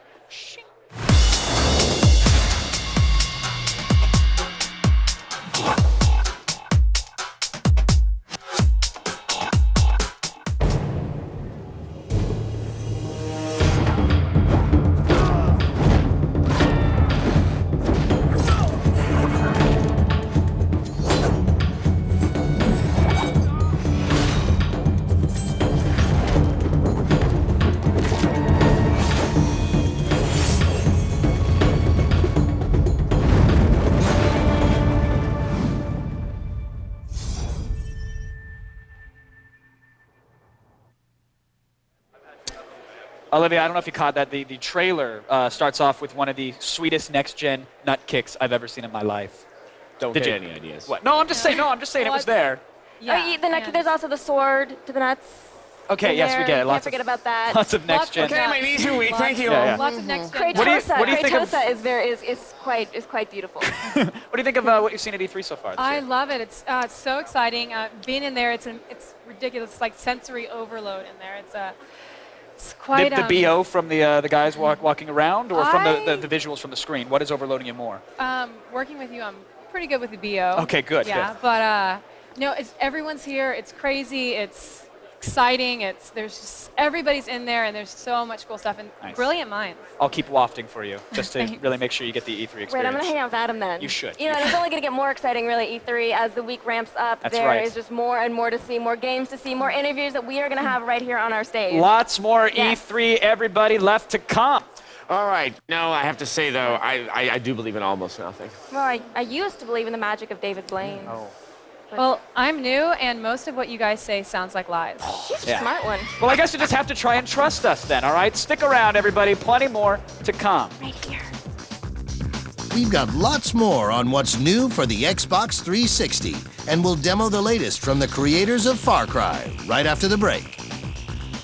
E306 Live is presented by Cyan and Mountain Dew, and also brought to you by Netscape, Art School Confidential, and ITT Technical Institute.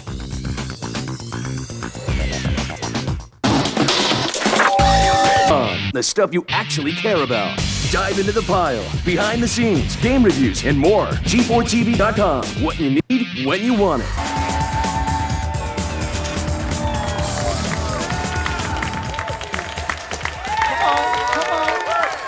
I promised free beer.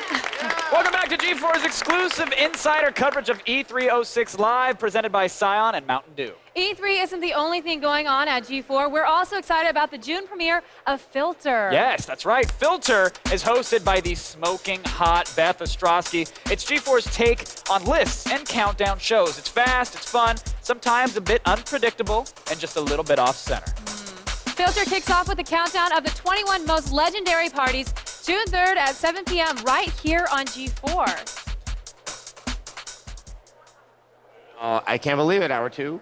It's done, and that Probably means, Yes? I've been told about this, Yes? that hour 3 is what follows. Yes, we have our fingers crossed. If the planet isn't destroyed in the next commercial break, we're going to be going hands-on with the mysterious new PC shooter Crisis, that's with a Y, and get some FaceTimes with the Sims creator, Will Wright. Yes, it's not just an interview either. He will be bringing one of the most anticipated games in development right now and probably forever. That game is Spore. We will be playing it right here. Trust me, you are not going to want to miss it, and you're not going to have to because hour 3 starts right now.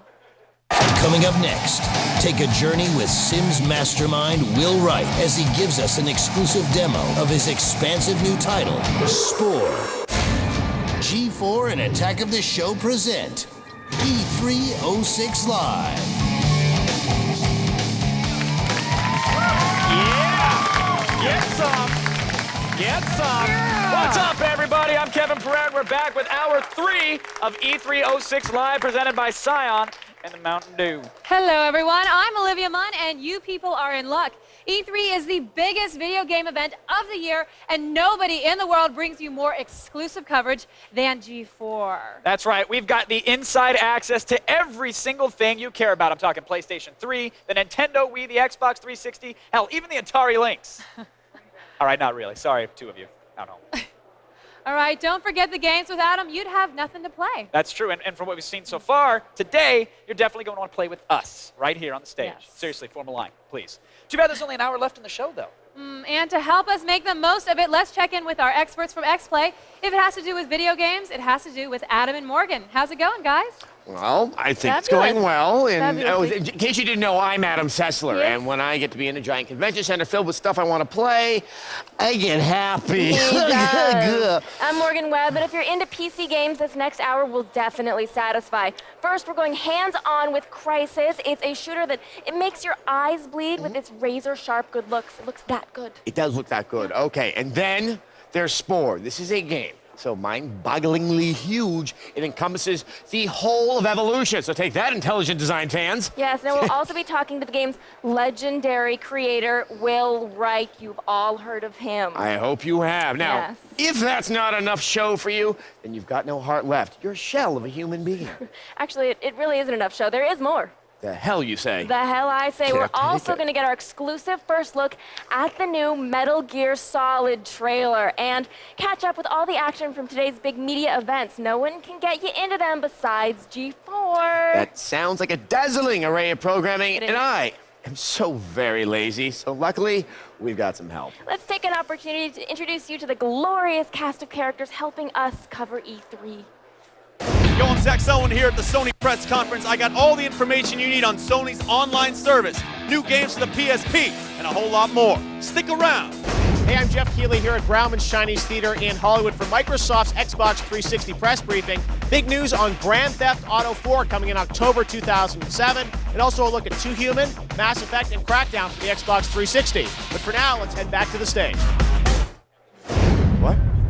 All right, thanks, guys. Now don't get me wrong, your opinions matter, but not as much as our viewers. That's right. So don't forget to vote in the Heat Index. Just log on to G4TV.com and you let us know what you think about the stuff that you've seen at E3 so far. Or you can text E3 to G4TXT, that's 44898 to vote, and register for E3 live news alerts. We'll tally your votes, and at the end of the hour, we'll reveal what you thought was the most buzzworthy item of the day. And if that doesn't please you, make sure you get over to G4TV.com and tell us why. Yes, we'll even be reading some of your comments on the air, so please resist the urge to use emoticons. They're very hard to pronounce. They are. All right, there's been so much talk about PC games already that I'm actually starting to miss the Xbox 360. That's true. Well, I have just the thing for that. Here's Jeff Keighley with more from Microsoft.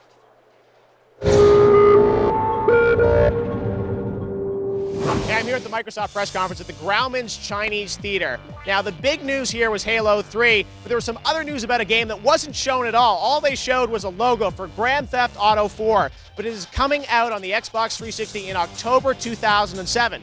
Now, it's not exclusive for the Xbox 360. It's coming out to PlayStation 3 at the same time, but Peter Moore did have a Grand Theft Auto 4 tattoo on his arm, and he announced that, so everyone will be very excited, and the speculation will begin about where Grand Theft Auto 4 will be set.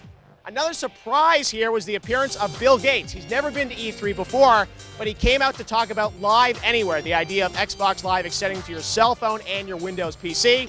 And Bill, of course, was also here to help Peter Moore introduce the trailer for Halo 3. But let's talk about some of the other games that were mentioned in the press conference. Alan Wake from Remedy was shown last year at the ATI booth. Nobody knew who was going to publish this game, but today Peter Moore announced that it's coming out exclusively for the Xbox 360 and Windows PC in 2007. And there were also some first-party games that they mentioned. Games like Crackdown, that's coming from David Jones and Real Time Worlds in Scotland. David Jones is the creator of the Grand Theft Auto series, and he's doing a new open-world game exclusively for the Xbox 360 coming next year. Another big game is Mass Effect from the guys at BioWare Pandemic. They did Knights of the Old Republic on the Xbox. Now they're bringing a new sci-fi epic to the Xbox 360. Looks fantastic. It's based on the Unreal Engine. And yet another new intellectual property that will launch first on Xbox 360 is Too Human from Silicon Knights. They created Eternal Darkness for the Nintendo GameCube, and they're bringing their new sci-fi epic to the 360 sometime soon. Well, that's it from the Microsoft press conference. A lot of big news on the Xbox 360 and also some news on PC gaming. They're not forgetting about PC gaming as well. But that's it from here. Let's head back to the stage.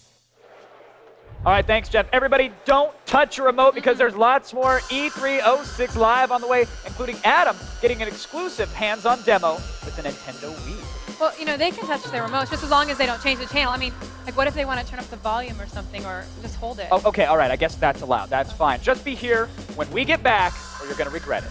You can't be so hard on them. The brains behind Far Cry will demo their new game, Crysis, and we get the Nintendo Wii right after this.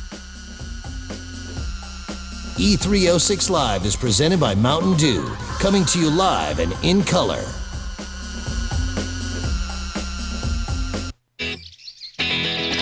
You ever think... Queue up a free... We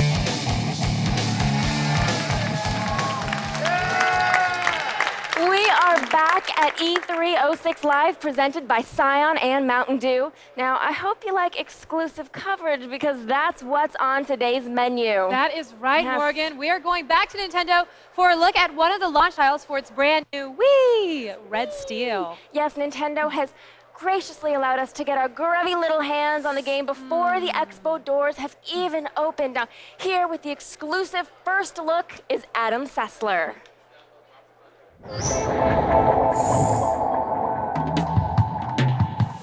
The show floor may not be up, but we are here in Nintendo's booth, and we're about to get a look at Red Steel for the Nintendo Wii, hosted by the game's developer, Xavier Poise. Okay, Xavier, obviously we know it's a shooter, but this is playing a lot differently. How are we controlling it with the Wii controller?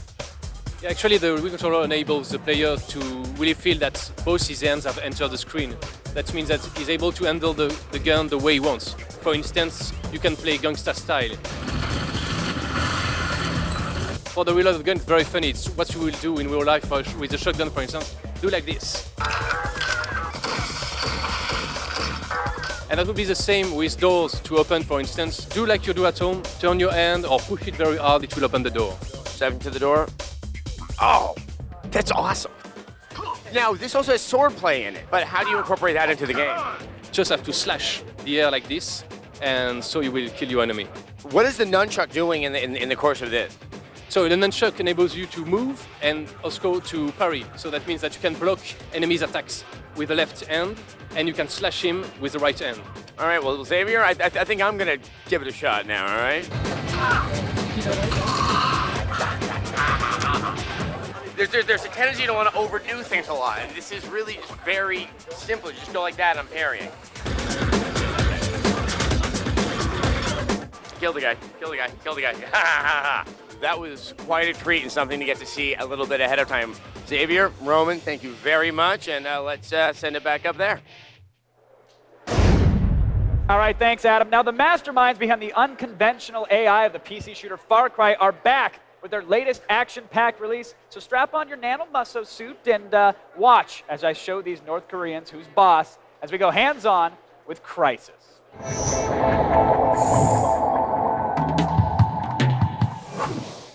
Joining me is Chavat Yearly, president of Crytek, and playing the game is not Ben O'Donnell, it's Sten Hublek, correct? Yes. All right, can I call you Ben? Is that all right? No. All right. Fine. Ben, let's get this thing fired up. Okay. Let's get this going. Chavat, this a game, first-person shooter, set in a jungle, foliage everywhere, Yep. water, vehicles, boats, guns, everything, right? You're telling me it's not a sequel to Far Cry, though? No, it's not a sequel to Far Cry. It's a complete new IP, new characters, new environments, new storyline, new gameplay, so all around new. Far Cry wasn't broke, though. So, I mean, it's funny that you're reinventing the wheel here, but obviously you learned some things from Far Cry. You're probably implementing them in Crysis, right? Yeah. Part of it was like the storyline, the world was not constant enough for us. The gameplay, we learned a good lessons from the gameplay, but certain gameplays didn't work for us. So the conclusion was, in order to fix the problems of Far Cry, we need to reinvent a new IP, essentially. Sure. You kind of, in the first game, had the Hills Have Eyes problem, where the moment you see the mutants, something's wrong, right? Yeah. What happened with the mutants in Far Cry? Well, the mutants, they were essentially the gameplay of Far Cry exists out of two kind of gameplays: out-reactive and outsmartive. Sure. Outsmarting gameplay. Outsmart is what today works still, which is about like kind of Vini Vidi Vici. You kind of come to a certain situation, you observe, you make your tactical choices, and you conquer the situation. Right. But the mutants were about out-reacting, which is traditional shooting. It linearized the experience. It made it essentially more linear in terms of how I felt about the intelligence of my enemy. Sure. So I had only one desire, to kill the enemy. And that was not what we wanted. We wanted the player always feel more gratified by being more smarter than the AI. Okay. So we kept that and built the entire new IP around this and nothing else. All right, so what is Crysis? What is going on? What is the story? Where are we? Who are we fighting? Why?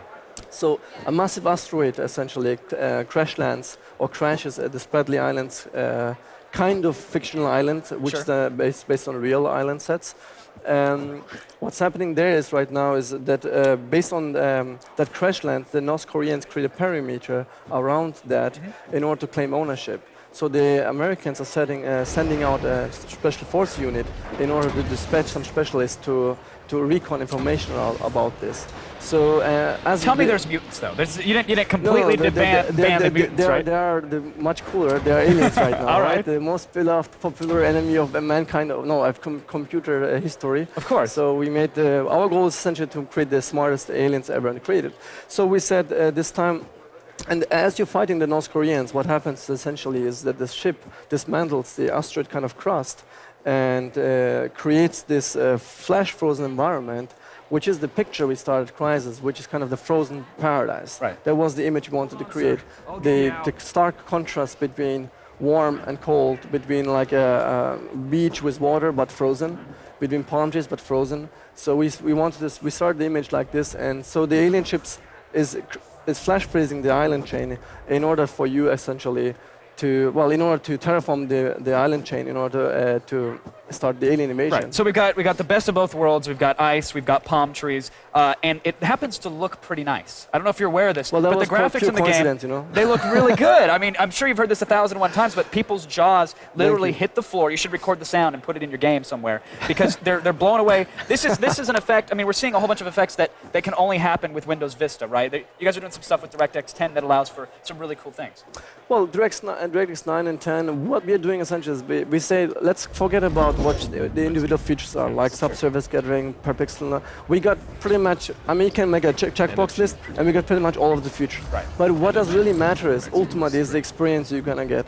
And DX10, for example, you can see like how we are destroying and breaking out trees here, how we are like, for example, that's part of the new game, new core gameplay in the first act. This is an environmental activist's worst nightmare. You can plow down an entire forest with a machine gun if you want, right? Exactly, yeah. There's no limits anymore. I mean, we said the two rules we wanted to achieve with our tropical environments were, first, they're supposed to look photoreal. Okay, so we made it on a different art direction. Second, we want full demolition, we said. And people at the beginning, they were like, yeah, you're crazy, it's not going to happen. You don't get video realism, you don't get destructive vegetation, you don't get like leaves bending correctly and realistically. Well, we are getting it actually right Next gen foliage has arrived. We thank you guys so much for the demo, really, for bringing it on. Thank you, Kevin. It looks amazing. Thanks for the awesome demo, guys. Thanks. All right. My wrists hurt just from watching the game being played, I'm going to be honest. So, Morgan, if you have any ice, that'd be fantastic. Only in my veins, Kevin. Now, G4's video game coverage does not end with E3. There's the Video Game Mashup, TV's only daily block dedicated to all things video game. Now, the heart of the mashup is a show I know a little something about. It's called X-Play. It's where Adam Sessler and I play and review every game we can get our hands on. The mashup is 3 full hours of cheats, tips, tricks, and our brutally honest game reviews. Do not miss X-Play and the rest of the mashup weekdays from 4 to 7 p.m. right here on G4. Now, you might want to prepare some smelling salts and sterile gauze because when you see what's coming up after the break, you could easily pass out and injure yourself, and we don't need the lawsuits. We'll tell you what the PS3 has in store. And don't miss our exclusive first look at Spore from Sims creator Will Wright. Stay tuned. E306 Live is also brought to you by Sony Pictures Classic Art School Confidential. In theaters everywhere May 12th.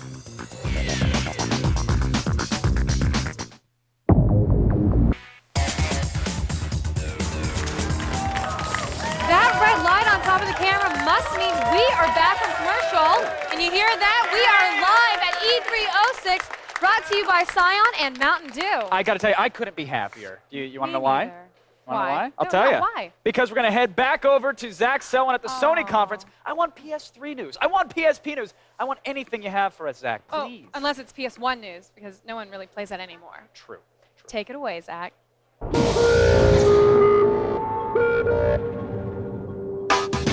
Thanks, guys. I'm here at the Sony press conference. Now, you know when the PS3 is coming out. You know what games we're going to be playing? Let's see what else Sony had hidden up their sleeves.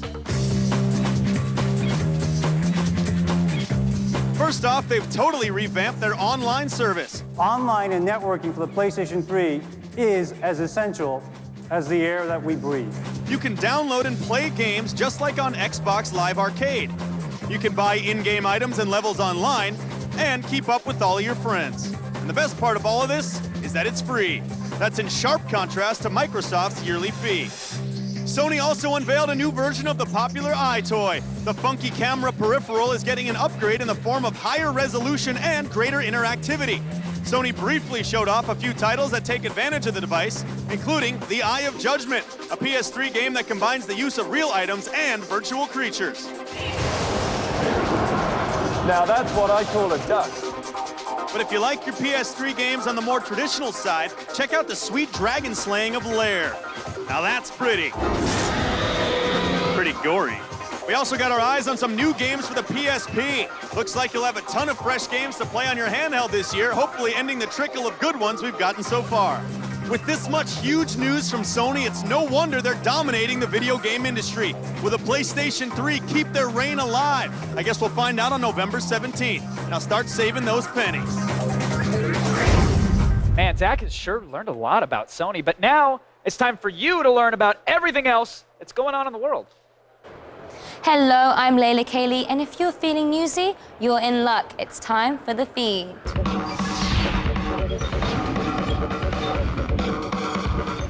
Director Guillermo del Toro wants to turn control of his next project over to the audience at home. The man behind Hellboy and Blade 2 is currently at work on a zombie apocalypse video game called Sundown. Del Toro, who describes himself as a lifelong avid gamer, is developing Sundown with Terminal Reality, publishers of the Blood Rain series.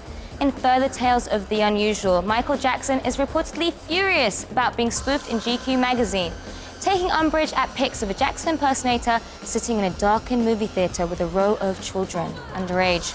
The gloved one has demanded that all copies of the issue be pulled from newsstands. GQ's editor-in-chief says it's clear that the pictures in the story are satirical. And finally, Axl Rose has announced that Guns N' Roses is back, and to say that, yes, Chinese democracy is coming one of these days. The news came during a syndicated radio show co-hosted by former Skid Row frontman Sebastian Bach. Nearly 10 years in the making, Chinese democracy will be out, quote, in the fall or late fall, Rose said. Then moments later, he told listeners to expect the album, quote, sometime this year. Make up your mind, Axl. That's all the news I have for you right now. Keep it tuned to G4 throughout the day for breaking news and visit us on the web at g4tv.com. Until next time, I'm Layla Kaylee, and you've been fed.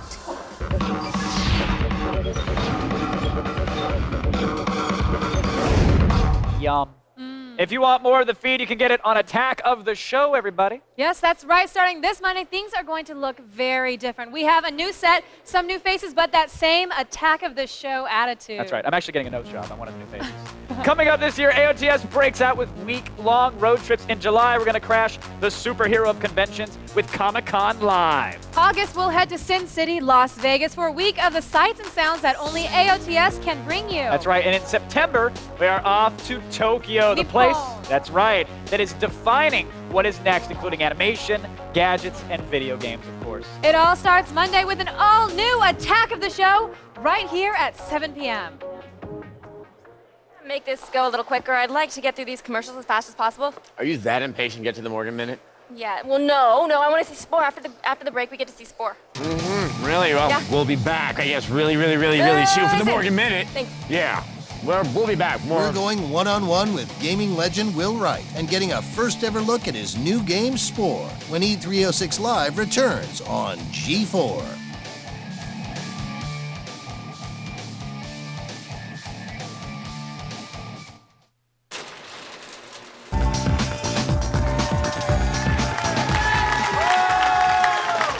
Beautiful cacophony.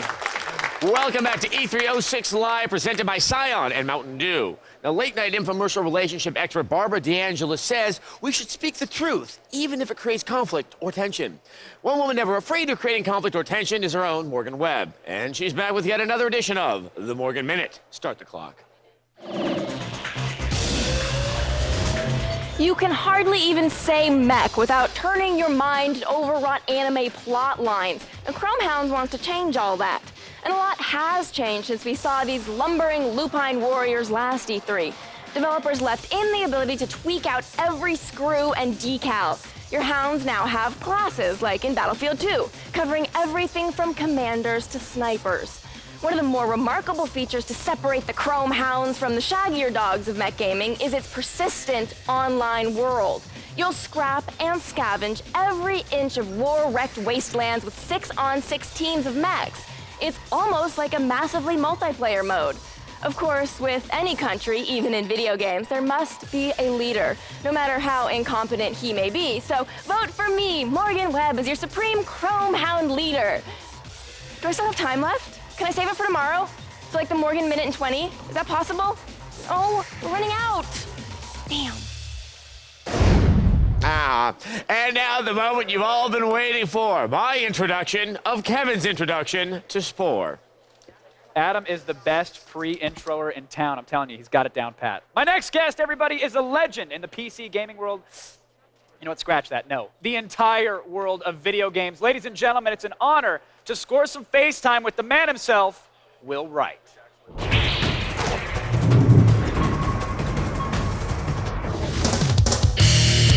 Remember a little game called SimCity? Yeah, sure you do. Well, the man behind it, Will Wright, is a true legend in the gaming world. Will Wright's initial idea for SimCity was so innovative, no one wanted to make the game. So, he started his own company and did it himself. And the rest, as they say, is history.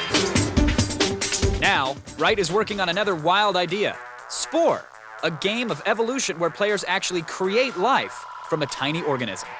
Man, talk about a god complex.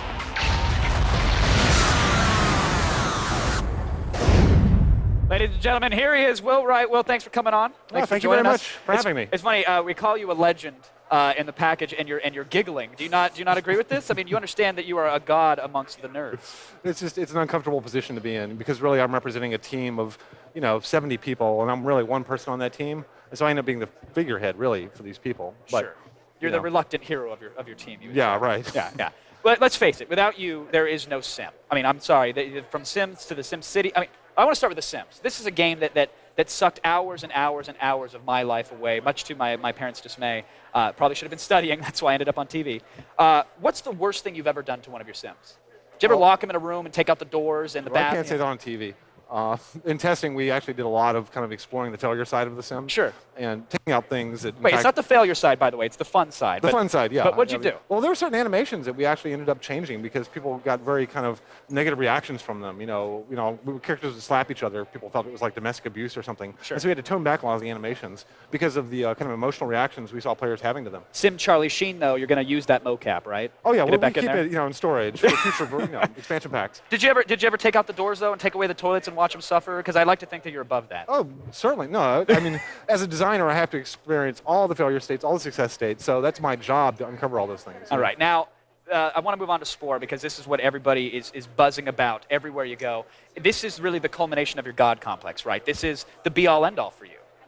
We'll see. I mean, for me, it seems like this epic game, across all these scales where you have the entire universe on your computer. But at the same time, I want the game to feel very personal. I want it to be very much about each individual player's creativity and about sharing that creativity between other players. So at one time it's epic, but at the other time I want it to be very personal. Well, it must be hard to describe it. If there's a way you can boil it down, a few sentences or less, how do you describe this game to somebody? What's the elevator pitch for Spore?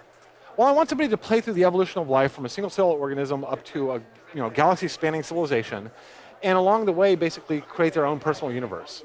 And what are we doing to actually, I know we have a creature creator, which we're going to see in a little bit, but aside from creating the creatures in this world and the buildings and vehicles, etc., how are we actually controlling them? What are we doing in the game? What is the interactive aspect to it? Well, in addition to designing them, you're also playing them in a particular way, and you're making them aggressive or religious or peaceful. And when they go out and end up on other players' computers, they'll still behave that way. So in some sense, you're kind of programming their behavior as they go out into the metaverse of other players' computers, and are now controlled by the computer, but still basically behaving the way you had built them. It's great. And now you say go out to other people's computers. There's an online aspect to this, right? Which I've heard you talk about. It's going to somehow get content onto my machine from something that you might have created? Yeah, in essence, Spore is kind of what we call a massively single-player game. It's a single-player experience, yet the world around you is continually being updated with content from other players. Creatures, buildings, cities, entire planets. So that when you get out to the galactic level, you're going to have an unlimited number of planets to visit that other players have created. Think of the web, when you go browse the web like fan sites and download cool content. This is burned into the game. So the fanboy 12-year-olds on the message boards that I can't stand, their creations and their children that they've raised and brought up are going to be in my world. Yeah, and you can go blow them up. That's what I wanted to hear. Yes. Experience. So there is some action to this, because I saw a recent trailer for it. There was a UFO flying around and zapping everything in sight. What's that aspect? Well, once you get to that level of the game, you can, play a trading game, you can play a game of exploration, collection, or you can go for galactic conquest. And so we have a lot of goal states in the game, very much like The Sims had, that each player can kind of choose what their goal state is going to be. You understand that at the beginning of this you said, oh, people think it's this giant experience, and you've just described a giant experience. Yeah, I think at the same time you want this giant set of possibilities, but it wants to be very narratively rich. So you can imagine a million different stories that you could tell in this world, but each one of those stories is centered around you. Right. Well, that's what I like. I like everything to be centered around me. Of course. As I should. I have a God complex as well. Procedurally generated gameplay. This is a term that you've used a couple times to describe Spore. What is that, and what does it mean to the viewer at home? Well, what it means is that we've had to teach the computer to do a lot of things that a typical game artist would have done before. So rather than having a game artist build the models, do the texturing, do the animations, the computer knows how to do that. And the end result of that is that a player can create a character, create a building, a vehicle, a planet very easily, because the computer is kind of alongside of them, applying all the really drudgery of content creation that normally our poor artists have to do. And forcing thousands of artists to the picket lines because they're out of a job because your game does it so well. Well, in some sense, we're outsourcing the game to the players. Very smart of you. Very smart. A galactic sweatshop. Yeah. Well, I can't wait to see the Creature Creator. Thank you so much for coming on and you. sharing Spore with us. Everybody, I don't think it could get any better than that. I got to say, I'm speechless. Olivia, please. Well, I say you're wrong, Kevin, because when we come back, we'll actually be going hands-on with Spore, the world's most addictive game you haven't even played yet. Trust me, you don't want to miss this. Will Wright is dropping his Spore right here on our stage. And you're telling us what's hot in our interactive heat index right after this. E306 Live is presented by Scion. Cars ready for personalization. Scion, what moves you?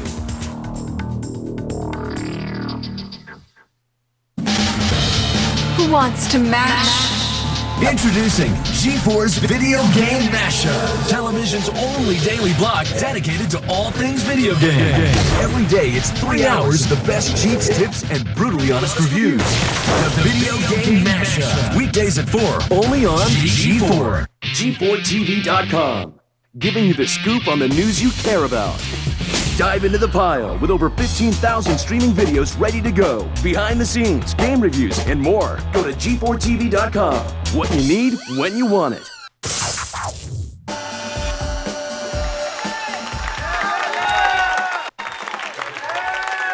Bienvenidos. We are back at E306 Live. The people are excited, and E306, of course, is presented by Scion and Mountain Dew. We cannot forget about our wonderful sponsors. Now, we have been talking about Spore all day, and I say enough chit-chat. It is finally time to try it out. Will Wright is still here to take me through the game's creature editor, and I couldn't think of a better tour guide. So now, without further ado, let's get hands-on with Spore.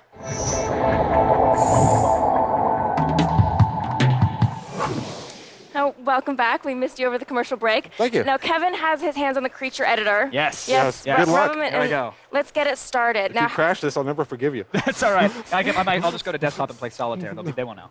So this right here, we just have a little blob here, and we can stretch it out. We can move it around. I like this. Now, This is very much like clay at this point. okay, this is after the part where you begin as a single-celled organism, correct? Yes, this is Okay. later as you're now a three-dimensional larger creature in the Okay. world.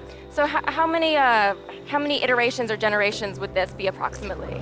You'd probably play through about 5 or 6 iterations at the microscopic level. Okay. And then once you get to the evolution level of the game here, you're probably going to play through about maybe 20 generations. Now, are your choices in the very beginning going to change what's available to you, or is everything always going to be available to you, like all of the eyes and all of the different options? No, actually, the columns here represent brain level, and in fact, we've unlocked all 4 levels of brain here. So initially, you're just going to have that one column of parts, and as you advance your creature, you get more and more parts unlocked. Okay, so how do you earn money or points to sort of get more upgrades? You get evolution points in the game Okay. by eating certain things in the creature game that you then go spend after you mate. You have to successfully mate in the game, then you go into the egg and get to design the next generation of your creature. And so when you finish designing this creature, you would come back into the game and now have to play its entire lifespan until it mates again. That's... My creature's ripped. Yeah, get some. It could use some feet and probably some hands. Yeah, I'll do that right now. Yeah, Okay. that is an interesting question. Like, is it possible to create a creature that really is not going to survive in the wild at all? Certainly. I mean, the things you're seeing over here on the right side are showing the properties of your creature, how fast it is, how strong it is. Okay. And so depending on the environment that your creature is living in, you might want to make something that's much faster or stronger. And so you have to design kind of relative to the environment that you're living in. So you look at the weaknesses of the last generation and you try and design around that. Yeah, basically. And so is each person's environment going to be different? Yeah, the environment's going to be changing all the time. There'll be global changes in the environment. There'll also be local changes, competitors, things that you're eating might go extinct. And so you might also design a creature that's very social, and therefore they can fight together. Therefore, they don't have to be as strong as individuals because they fight as a pack. So now creatures that, for example, like are more Give him warlike. some hands. He has no hands. Yeah, how's he I want him to catch food with his nubs. No. This is awesome. I gotta say, you can put weapons there if you want. I've used this thing for about 3 seconds, and it's already as intuitive can be. Like, I understand exactly how everything is supposed to work. It's as simple as can be. Those are awesome. So now how does the computer know what's a weapon, you know, what's supposed to be feet, Yeah. how you're supposed to, wow, those are I intense. wish modeling a girlfriend was this easy, I'll be honest. Yeah. Well, these parts are in categories. Sorry. So on the side over here, we have mouths, senses, limbs, feet, weapons, graspers, and details. And Can I give him 2 mouths, Will? You can give him as many mouths as you like. That's I already used that joke. Sorry. Yeah, okay. So he's mouths got, on the side? Yeah, this guy's got a lot of mouths. Will he actually be able to eat through those mouths? Ooh. Potentially, yeah. Now, you can also, you know, once you get your mouths correct, wherever you want. I'm good. I want to play with this guy now. Yeah, actually go into texture mode and make sure you paint them the way you like. Pink.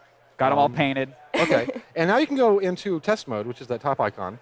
And at this point, you can actually move him around and see how he would behave in the world. You can try some of the animations on top, see how he might look fighting or roaring. Oh, he's pretty cute. Yeah. Oh, my little baby. I know how my parents felt that my child is ugly. Look at this thing. Yeah. Oh, wait, do that again. Yeah. Is that him fighting? So now the software has figured out how it should attack, right? It's figured Yes, out it's how it actually should look. analyzed all the parts that you put on the creature. It's looked at its limbs and everything. And every creature is going to behave differently in this world. You know, they're going to show emotions differently. They're going to eat differently, walk differently. And that's really one of the fun parts about this is kind of the joy of creation. We want, like in about 30 mouse clicks, a player to feel like they've done something that a Pixar artist might take a week to do.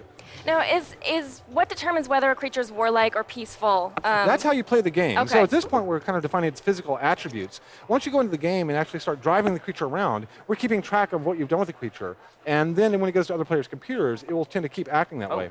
Can you have So if you put a feet on the end of those things, it will now treat them as legs. Can you have a creature that eats vegetables? Vegetarian? Maybe even vegan? Oh yeah, Janist? we have, Yeah. if you go back to the mouth palette, the mouths are actually divided into herbivore, carnivore, and omnivore. And so depending on the parts you pick, you will change, what it eats, how it fights, how it socializes. Tell me you can't make a vegan, though, because really, they're not going to survive. Am I right? Well, you can make an herbivore. Oh, okay, fair enough. So that's about as close to a vegan as you can get. So, I mean, have people broken this thing? Because I've thrown 13 mouths on it, and I've got giant legs, and it's still figuring out how it should look and how it should move. That's the fun of the game, is exploring this, this huge space of potential creatures that you can make in the game. And I like, what kind of eyes are those? And then eventually you can kind of make these guys intelligent, and they'll have built cities and airplanes and UFOs. So you could focus. Not this guy. This guy's not building anything cool. So you could focus more on like intelligence instead of speed or brute strength. Well, that's what you're actually trying to do through the evolution game. Is you're slowly building up the intelligence of this creature. Try going to test mode and making him roar. And, Will do. The voice that you get from the creature actually is dependent upon the mouths that you pick on the guy. This is that incredible. is one hot creature you've just made. What do you find yourselves making a certain type of creature when you sit down to do this, or do you make a completely different creature each time? Like, are you pretty consistent? I'm with your always design? like pushing kind of the boundaries with this weird limb configurations, strange heads. I like is react when you tell the creature that he's dishonored his family, because it gets incredibly upset. Right. This is basically sad or happy. We have to take whatever the player's designed and be able to show emotions on it, in addition to things like eating and walking. Because that's really what's going to connect the player to their creature and make them feel attached to the little guy. And then eventually other players are going to be experiencing your creature in their world. Right. And so somebody, as you're playing your game, you might see his creature walking around, and you can click on the Someone's creature gonna say, "What and find out the?" who made it. And you can say, I like his stuff, and I want more of that stuff in my world. And so it's like a bookmarking a friend list. And It's so like MySpace of mutants, really. I can figure out who made what and keep going. And so in that sense, you're actually controlling what appears in your world. Wow. And there's a creature like this on my top 8 right now, too, which is really awesome. I love this. This is incredible looking, Will. I mean, it's Your so creature, I don't know intuitive. if I would call your creature incredible. Well, So now you have to give it a name. That's like the important step here is what is this thing called? He looks kind of like a Hubert to me. Hubert it is. Done. Hubert, well, I guess I know what I want for Christmas. So let's head back to Adam and Olivia. Thank you, Morgan. I have to say, Will Wright, genius. Kevin scares me with his design ideas. Yeah, especially since I was we'll see what happens in 9 months. All right, coming up next, we aren't finished playing around yet. There's plenty inside coverage from E306 Live. See you on the flip side. What's on your mind? We're about to find out as we check the interactive heat index when E306 Live returns on G4. E306 Live is presented by Mountain Dew, coming to you live and in color.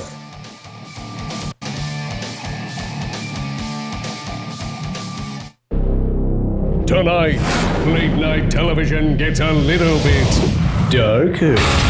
Introducing Midnight Spank, a new nightly hour dedicated to all things outrageous. She's cheating on him with you. Every night, out of whack. Time for your medication, darling. Every night, a different show.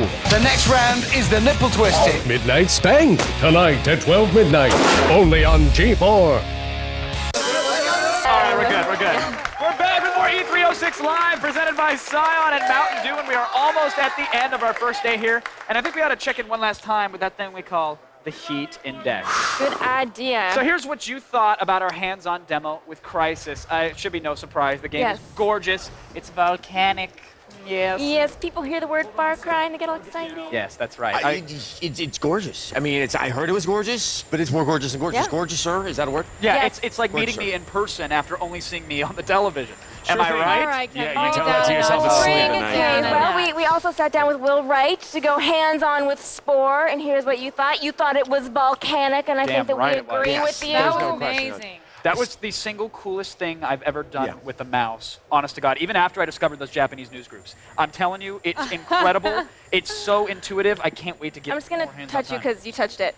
Yes, Exactly. It must have touched I me. believe Matsumoto should give Will Wright a virtual hug for making a game that absolutely awesome. Anyway, we also had, we also had, of course, Red Steel with Right. Wii, and I believe that was given a scorching, which is a little lower than volcanic. I have to say, I would disagree a little bit. One of the bigger problems I think we're going to find going into the future with the Wii is that because there's the interactive component of the way you are playing it, it's going to be a little bit difficult to try to show that through the 2D world that is the television screen. It was completely awesome, and I got to say, there's games that Nintendo will work on even longer. They're going to be even cooler. Anyway. Yeah. All right, throughout the week, you can keep voting on the heat index at g4tv.com/E3 by texting E3 at G4TXT. That's 44898 to vote and register for E3 live news alerts.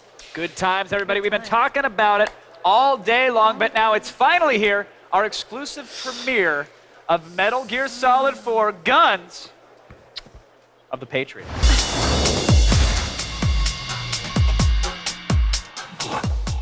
俺たちの戦争は終わった。だが、俺にはまだやらなければならないことが残っている。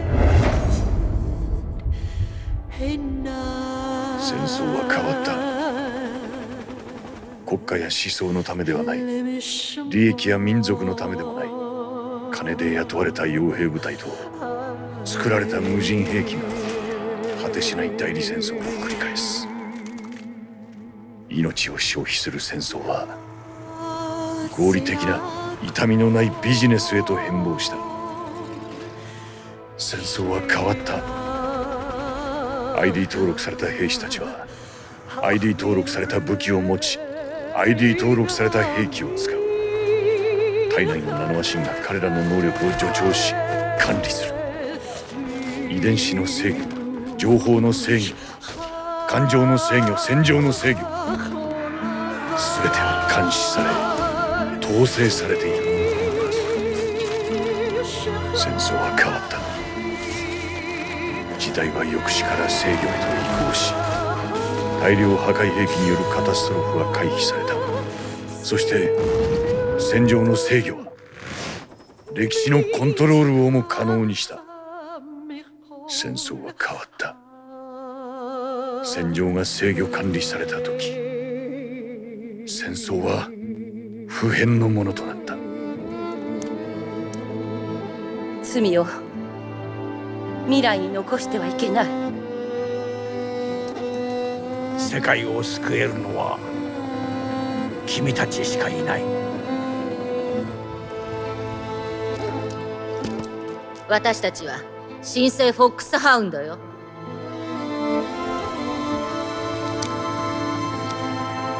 全ての罰を僕らが受けるべきだ。スネーク、今度は俺が守る。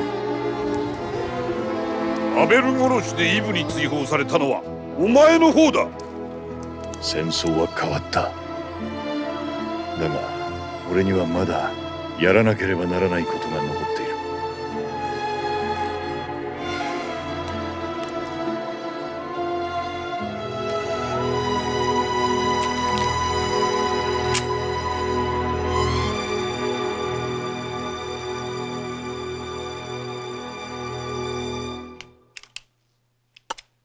最後に課せられた罰は俺の遺伝子ミームをこの世から抹消すること。それが俺に残された最後のミッション。世の中には語り伝えられないものがある。伝えてはいけないことがある。紡いではいけない命がある。Nice surprise ending. That's a real knee slapper, I gotta say. Killing himself. Right? Wow, It's That is okay. amazing. It's okay. I heard it on good authority. It's an airsoft gun. He's going to be fine. Oh, good. Just Just one choking hazard. Slow dramatic. All the rage in Yeah. Japan. What do you think? No, seriously, it was more exciting to see this because I really believe this is that was from the PlayStation 3 Yes. because there were some stutters in the Frame frame rate rate. was a It little didn't spotty, look as yes. good as the stuff from Tokyo Game Show, which I really questioned. It was just a little bit too clear. And that's okay. I think we should point out it's Yeah. not a negative thing that No, it doesn't it's look not, as it's good not, because it it's still not. looks phenomenal. Yeah. And I think it got the biggest reaction of anything at the press conference. Oh, no, there's well, no people question. people are fanboys. Right. Metal Gear Solid fanboys. People get very excited about it, and it was one of the best looking games that they had at the press conference, which got people very excited. And it got people emotional. You put the gun in the mouth and you literally let out Yeah. a gasp.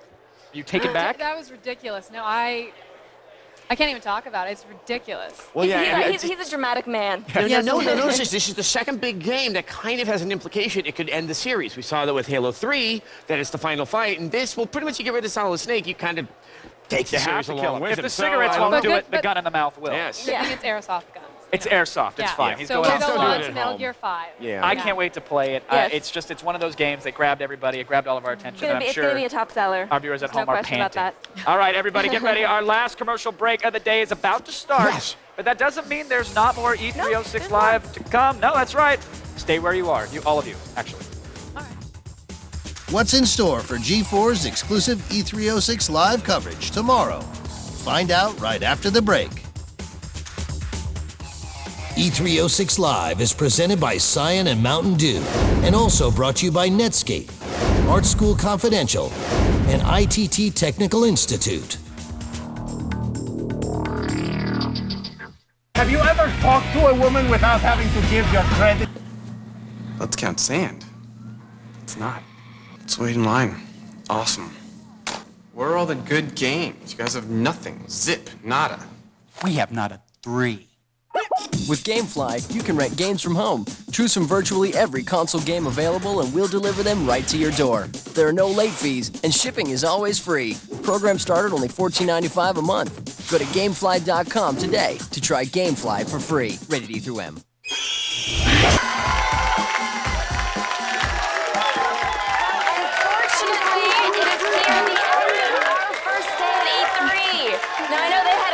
Apparently so. Great time. They really like my ass. Yes. They just, Did you have a good time? Yes, I did. I gotta say, I went in, I was like, I don't know about the Wii, and I literally, when I saw today from the Nintendo, Wii was the kind of thing, it's why I go to E3. It was just like the biggest shot, and I'm like, wow, there's something new, there's something exciting. I wanted to hug Miyamoto. It's great. He is huggable. Yes. And you actually tried to, and were bludgeoned. Yes. Oh yeah, bludgeon. But I was bludgeoned, but it's wirelessly. Right? With the Wiimote. And that's what I really want to. That's what I really want to spend some time with in the few days of E3, as I want to get a handle on what playing with the Wii is really going to feel like, because those guys get up there, they make it look easy because they've been doing it. These are their games they've developed, and I want to see if I can really pick it up and I can really hit an enemy with my bow. I bet you'll be able to. Maybe. I hope you can make the sword fighting look as cool as it did today, because that was awesome. But it's much easier than you think. I would say I'm excited for the Wii as well, because I am, but Gears of War tomorrow, that's all I'm going to say. Yeah, well, I'm just excited for the doors to open and see what all this excitement and energy is all about. Well, and you definitely will. But if you thought today was fun, which it was, stick around, because tomorrow's going to be even better. We have the first hands-on demo of Madden NFL 07. We also have Dirty Harry. Yes, Dirty Harry, Splinter Cell, Double Agent, Prey, Gears of War, and Super Mario Galaxy. And of course, is that not enough for you guys? Of course, the E3 floor will be open, and we'll drop you right in the middle of the hype-fueled madness. It's all at G4, people. This is the only place on Earth where you can get this kind of exclusive coverage of E3. All right, we're officially out of time, but we'll be back here tomorrow at 6 p.m. and round the clock and on G4TV.com/E3. Maybe if you join us, I'll leave a nice comment on your MySpace page. Bye, everybody.